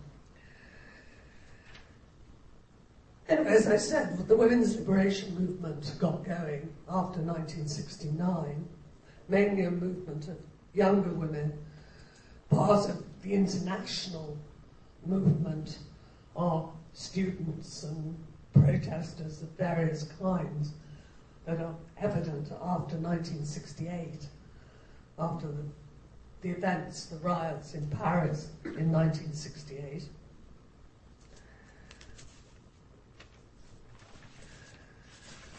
And I think the effect of the women's liberation movement was to raise the consciousness, as they put it, of more people, both women and men, about important aspects of gender equality, inequality. Where I think they had a particular impact was in making public issues of sexual and physical violence against women, in domestic violence and rape particularly. And it's very noticeable from this time, these things are publicly discussed in a way they've not been before. As I said, there was a campaign about domestic violence in the late 19th century. Then it goes underground again. It was raised by feminists in the 1920s. And as I said, one reason why they wanted women in the police was to help women victims of violence of this kind. But they don't talk about it explicitly. They use a kind of coded language. And reading what they say, it took me a while to realize what they were talking about, because it wasn't accepted to talk particularly about sexual matters in public. So you didn't talk about rape particularly, even though it happened. And what changes from the late 60s is people talk about these things, and they haven't stopped, partly of course because the problems haven't stopped. And the women's liberation movement made a particular issue of domestic violence and rape, saying these harm women and it's time something was done about it. And they did something about it, setting up refuges that women could go to. They could escape with their children from violent partners. And also counselling services to help women, and also men who've been raped, and people who are victims of violence in various ways. And then some of the more progressive local authorities funded these services, so they became gradually part of public provision in at least some places. And an outcome was, in 1976, the first law against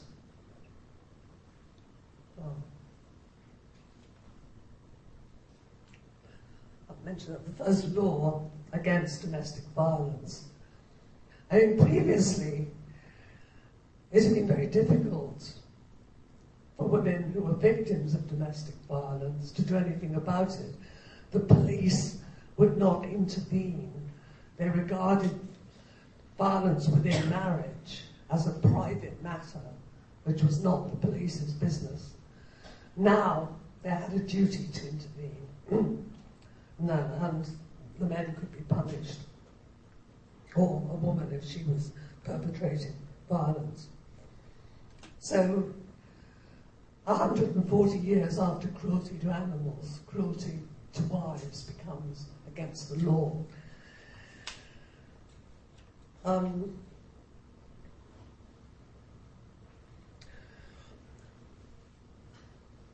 around the same time, Labour lost the election of 1970, and the Conservatives were in office till 1974. Then Labour came back and was responsible for the domestic violence legislation, but also important in 1975 for the first Sex Discrimination Act. And this prohibited discrimination against women or against men in everything, in work, in education, in the provision of services. The law was actually taken advantage of by a man who protested to the European Court that it was unfair that women should get their old age pension at age 60 and men not till 65. And of course he's right, there was a gender inequality there. It had been there since 1940. And as a result, the government had to equalise. They've done it very, very slowly, over about 20 years. So the women's pension age is gradually rising to 65.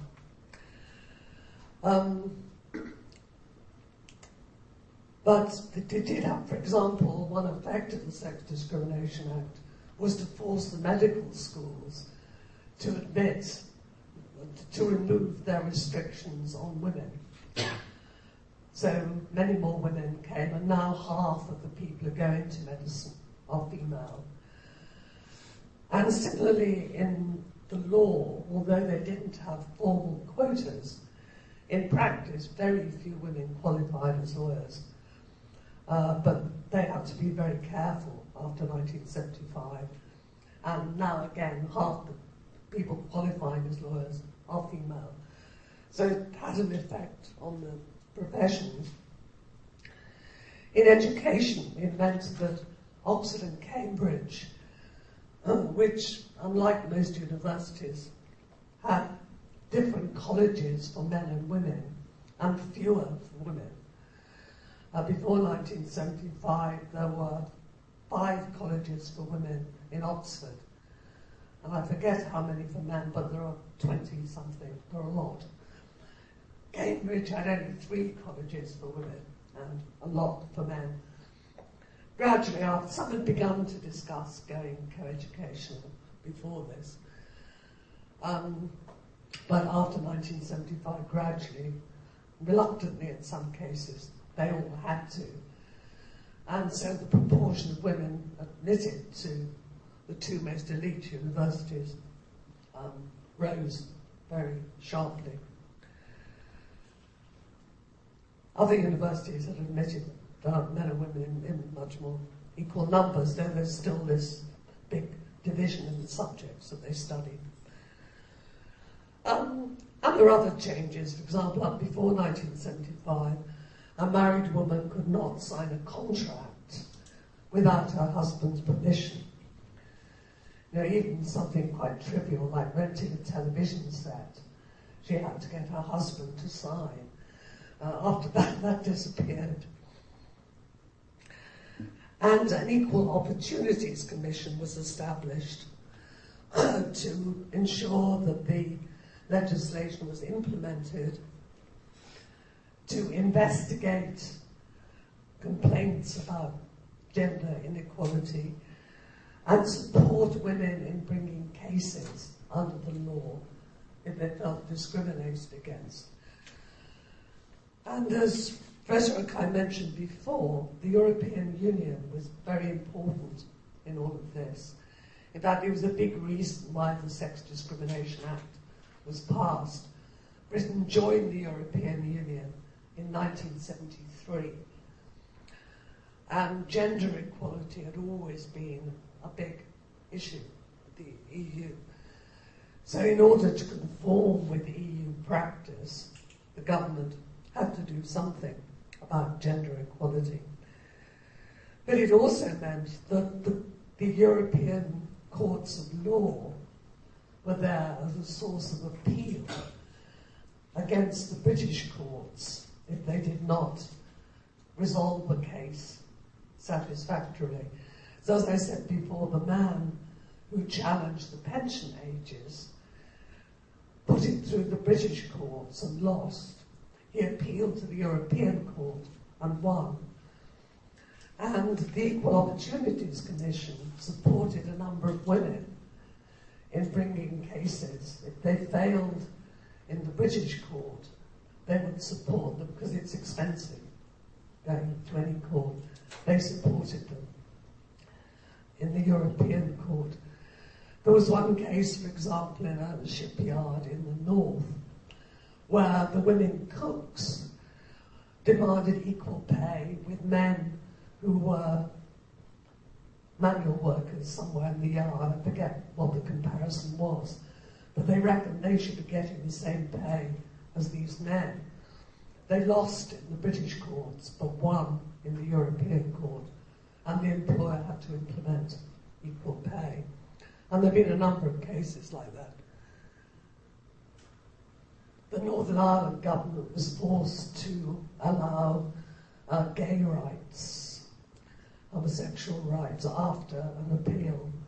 I mean, after the London government did, as a result of a case brought in the European courts. So the European Union has been very important on gender issues and other kinds of equality issues, partly by issuing directives, as it calls them, telling people, governments, what they ought to do, but also because individuals can use the courts to challenge their own government.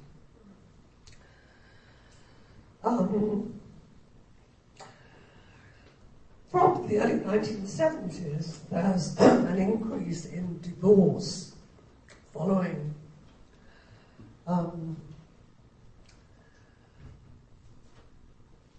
following the 1969 Act, with divorces mostly sought by women, which is interesting given that most women after divorce are worse off than the men. But still, it's the women who demand divorces, which is also true in other West European countries. I'm not entirely sure why it's true. I've never seen a good explanation, but it's quite clear that a majority of petitions for divorce come from women. And you can see how the numbers went up from 57,000 around the time of the legislation up to 165,000 by the early 1990s. So, as I said, most women were poorer after a marriage breakup, and generally they were supporting the children, and still with more limited pay and work opportunities than men. Of course, many people remarry after divorce, but again, men were more likely to do so than women.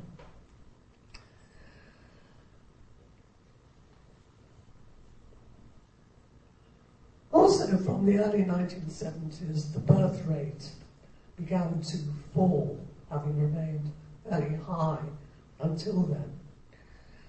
This coincides, of course, with the birth control pill becoming widely available. But it goes along with other cultural changes. There are many more couples living together openly without marriage. As I've said, this happened before, but it was always secret, and people would pretend to be married. Now they didn't pretend. Also, it becomes possible for an unmarried mother to live openly as an unmarried mother with her child, whereas it had always been a matter of shame. So there's a very quick cultural shift, which I still can't really explain. I've never seen a good explanation of why these changes happened. But by the end of the 1980s, 1/3 of all babies were being born to unmarried parents, which is a lot. And it's, again, a very striking change. In a situation, as I say, it's not a favourable situation for women to be bringing up children on their own. So fewer people get married. Those who do marry later, in their late 20s, early 30s or later.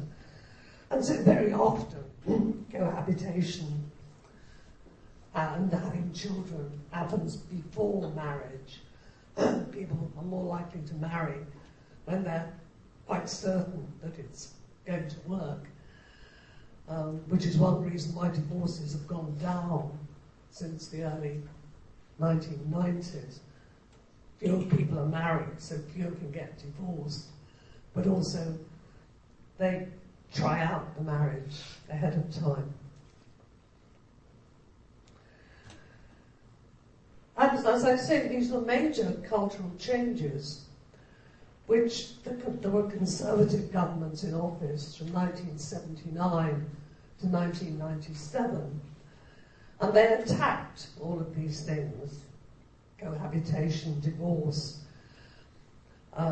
promoted marriage, but it seemed to have quite the opposite effect. Fewer and fewer people got married as the 1980s went on. The Prime Minister from 1979 was Britain's first female Prime Minister, Margaret Thatcher, which posed all kinds of conflicts for feminists about whether they should support her as a successful role model because she was the Prime Minister, or whether because she was very conservative and opposed to many of the things they wanted, they should hate her. I think on balance they ended up hating her, but it did pose a real problem. And it's certainly true that she was not at all favourable to feminism or to giving opportunities to women. There were not many women in her government.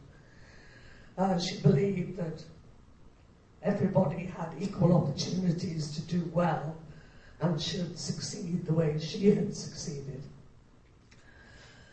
On the other hand, she was a strong woman and she did provide a female role model for many people. So it's obviously a mixed story. And it was rather surprising for the Conservative Party to elect a woman. It happened pretty much by accident because the men were competing with one another and were quite evenly divided, and she rather unexpectedly popped up in the middle and won the election for the leadership. And I think it was quite a shock to the men. But then they quite liked being ordered about by a woman, many of them said.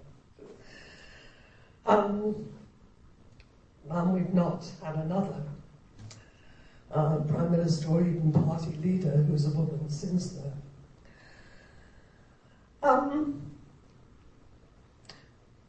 So again, all these cultural changes, again, I think like the falling birth rates, more women living independently with children, is partly due to women asserting more independence, partly because there's been progress in education and improved work opportunities, still not equal, but a lot better by the 1980s than before.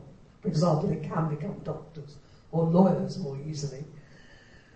And it also becomes easier for women who come back into work after having children to get training. More of them go to university, more of them train as lawyers. I think that's really quite an important shift. There was a great increase in university places in the 1980s and 90s. So it's now 40% of 18 to 21-year-olds go to university. We were belatedly caught up with much of Western Europe and many other countries. And by the end of the century, more than 50% of students were female, though still tending to be concentrated in the arts and social sciences. There are still not many in chemistry, physics, engineering. But it was also obvious by the end of the century that women, the females, were performing better than males at all levels of education, up to university level. They did better in examinations.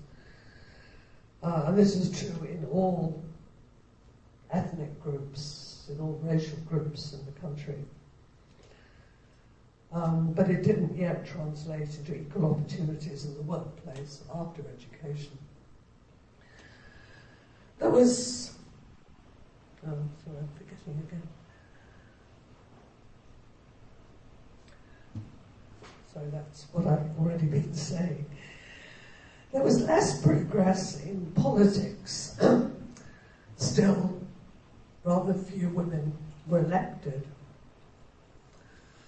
As a table that gives you comparisons with other countries.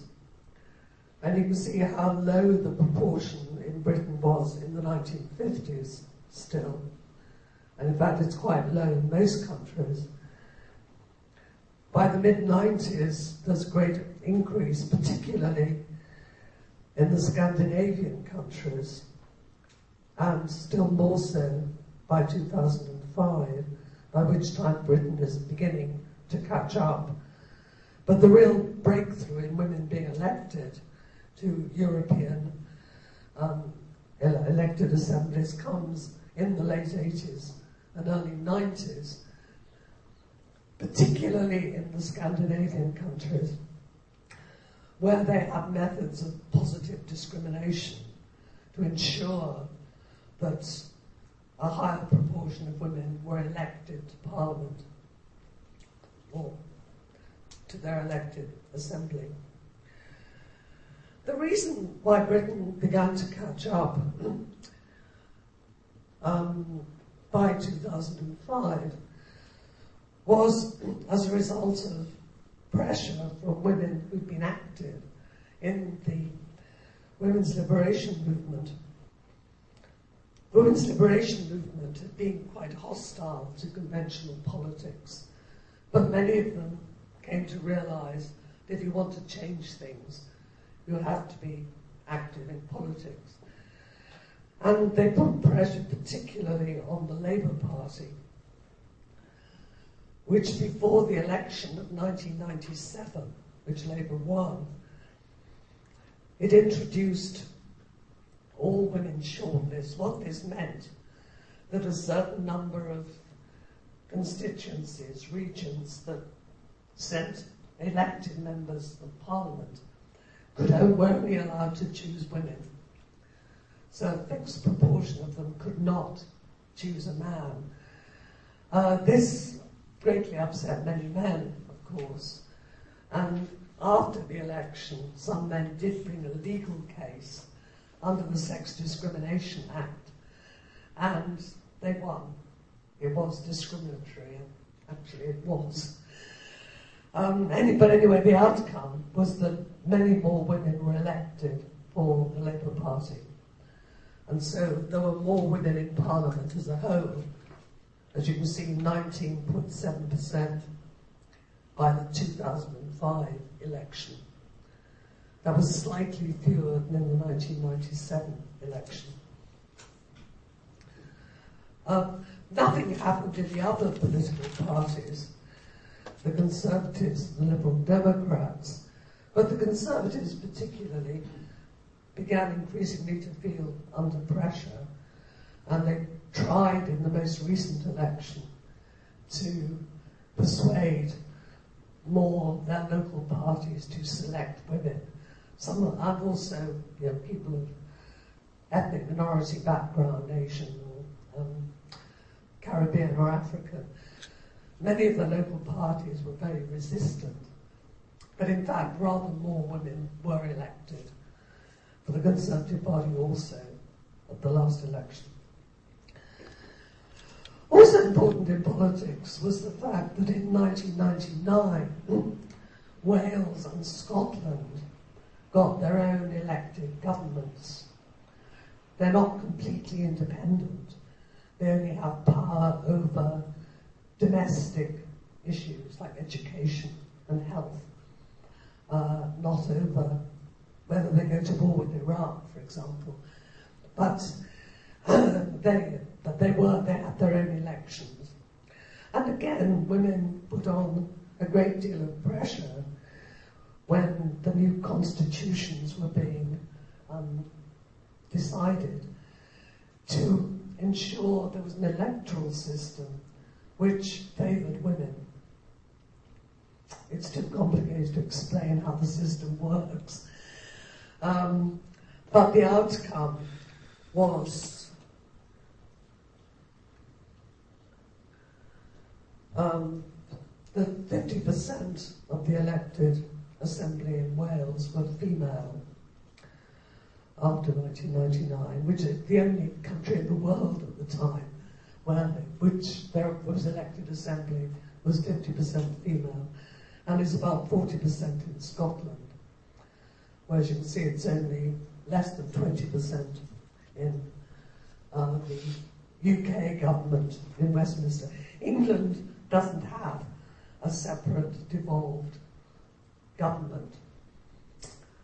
The government in London is responsible for the whole of the United Kingdom, including Northern Ireland, which also has its own elected government, but hasn't done anything about women. There are very few women elected in Northern Ireland.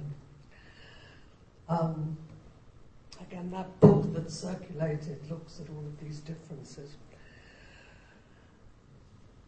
And still there were relatively few women in the influential ministerial positions, but there were more under the Labour government than under the new Conservative government elected this year. So there's been some progress in politics. An important feature of change in Britain in the last few decades has been due to immigration. Britain becoming increasingly multicultural, more complex, people from many different backgrounds. It's a gradual increase since the 1950s, but especially since the 1970s. Now about 40% of Londoners were born in another country, and 300 languages are spoken. London is a very mixed city.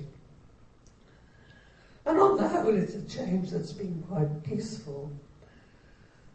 The largest group are Muslims from South Asia. And women in the Muslim community are often expected by their culture to lead very restricted lives, rather like those in Britain a century ago. Not allowed to travel alone or to meet men who are not members of the family, still less go out with them or marry them. Separate sex education, which does create some problems that I'll discuss later. There are also women's support groups developed within the Muslim and other communities to try to improve the rights of women.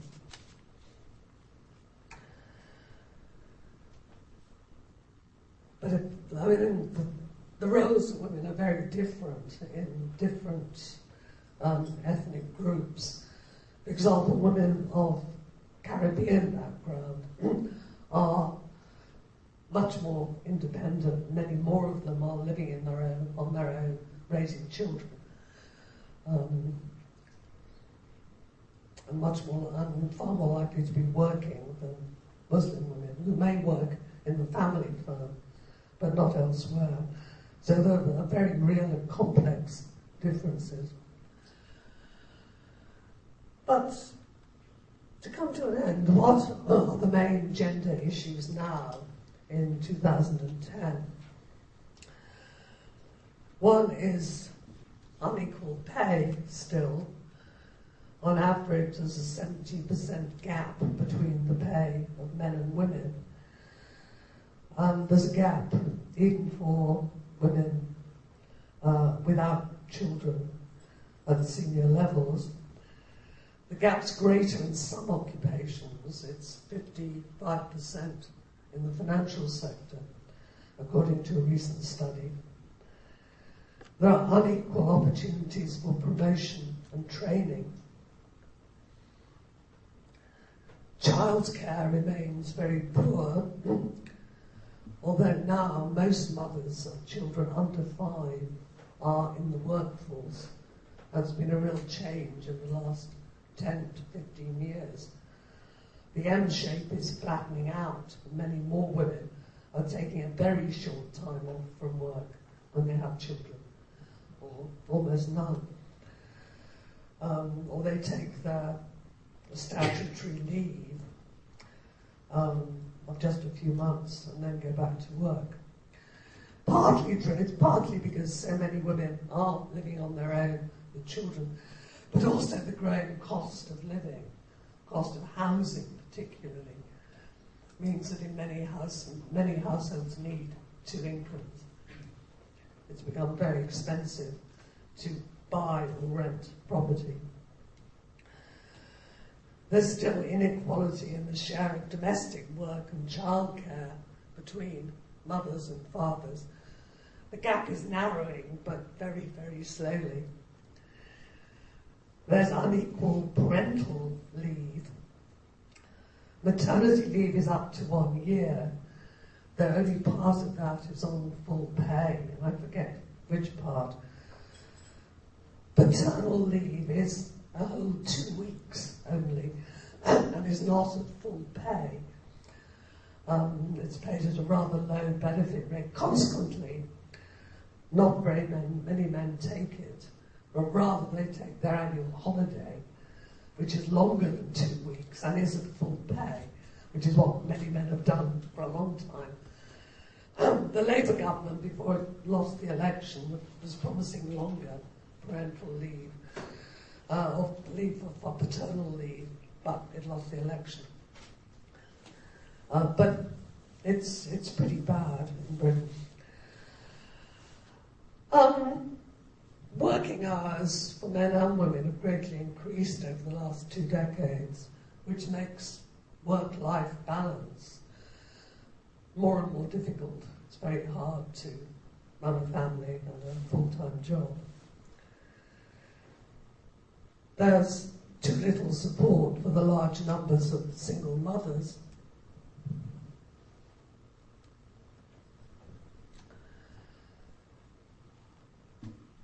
As we've seen, there are still too few elected women in politics. There are big problems still of physical and sexual violence. And there's a series of statistics there from recent statistics from reputable sources. Well, 1 in 4 women experiences domestic violence at some time in her life. According to the police, 167 women are raped every day, but only 1 in 5 reports it to the police, which is an awful lot of rapes. 2 women are murdered each week by a partner or an ex-partner. And then there are 2 particular issues which relate to the Muslim population. There are 7,250 cases of forced marriage reported each year. This is where young women, normally Muslims, are literally forced by their parents to marry someone of their choice, very often taken to Pakistan or Bangladesh on holiday and then made to marry. That's become illegal in Britain. Arranged marriages are fine if that's done, with the knowledge of the husband and wife, and it's never. But when it's forced upon somebody unwillingly, there are cases of girls taken out of school and just vanishing and being made to marry, and it is now, in the last 5 years or so, against the law. And 1 woman a month is murdered in a so-called honour killing, according to the police. Again, this happens in the Muslim community, where if a woman says she wants to marry a man who's not approved of, particularly with someone who is not a Muslim, then she can actually be killed by her own family. And these cases happen. And again, of course, it's against the law, and the family are very severely punished if they're caught, but it doesn't always happen within Britain. So those are very real problems that continue. The issues of domestic violence and physical and sexual violence do seem to have become worse in recent years, partly as a result of servicemen coming back from war in Iraq and Afghanistan. The same thing is happening in the United States. Men who are really quite seriously damaged by the war experience, not getting good psychiatric support, and reacting by being very violent, and they're just in a mess. And many of them ending up in prison, so it's a very difficult situation.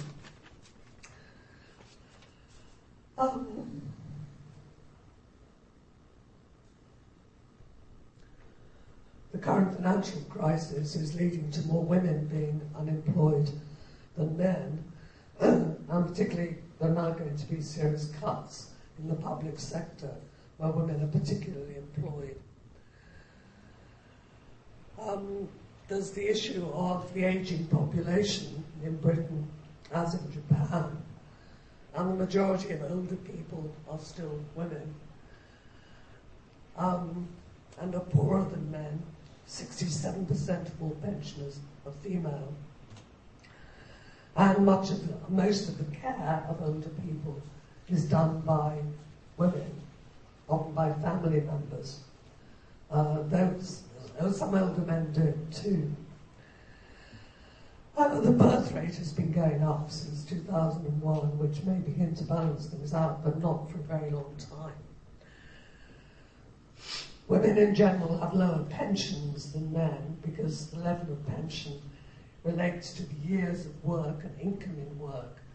So if women work fewer years and have lower income, they get lower pensions.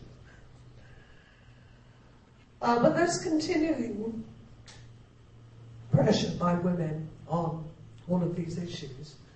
Feminism hasn't gone away. And the two major campaigning organisations are, first of all, an older one, the Fawcett Society, founded in the 1920s.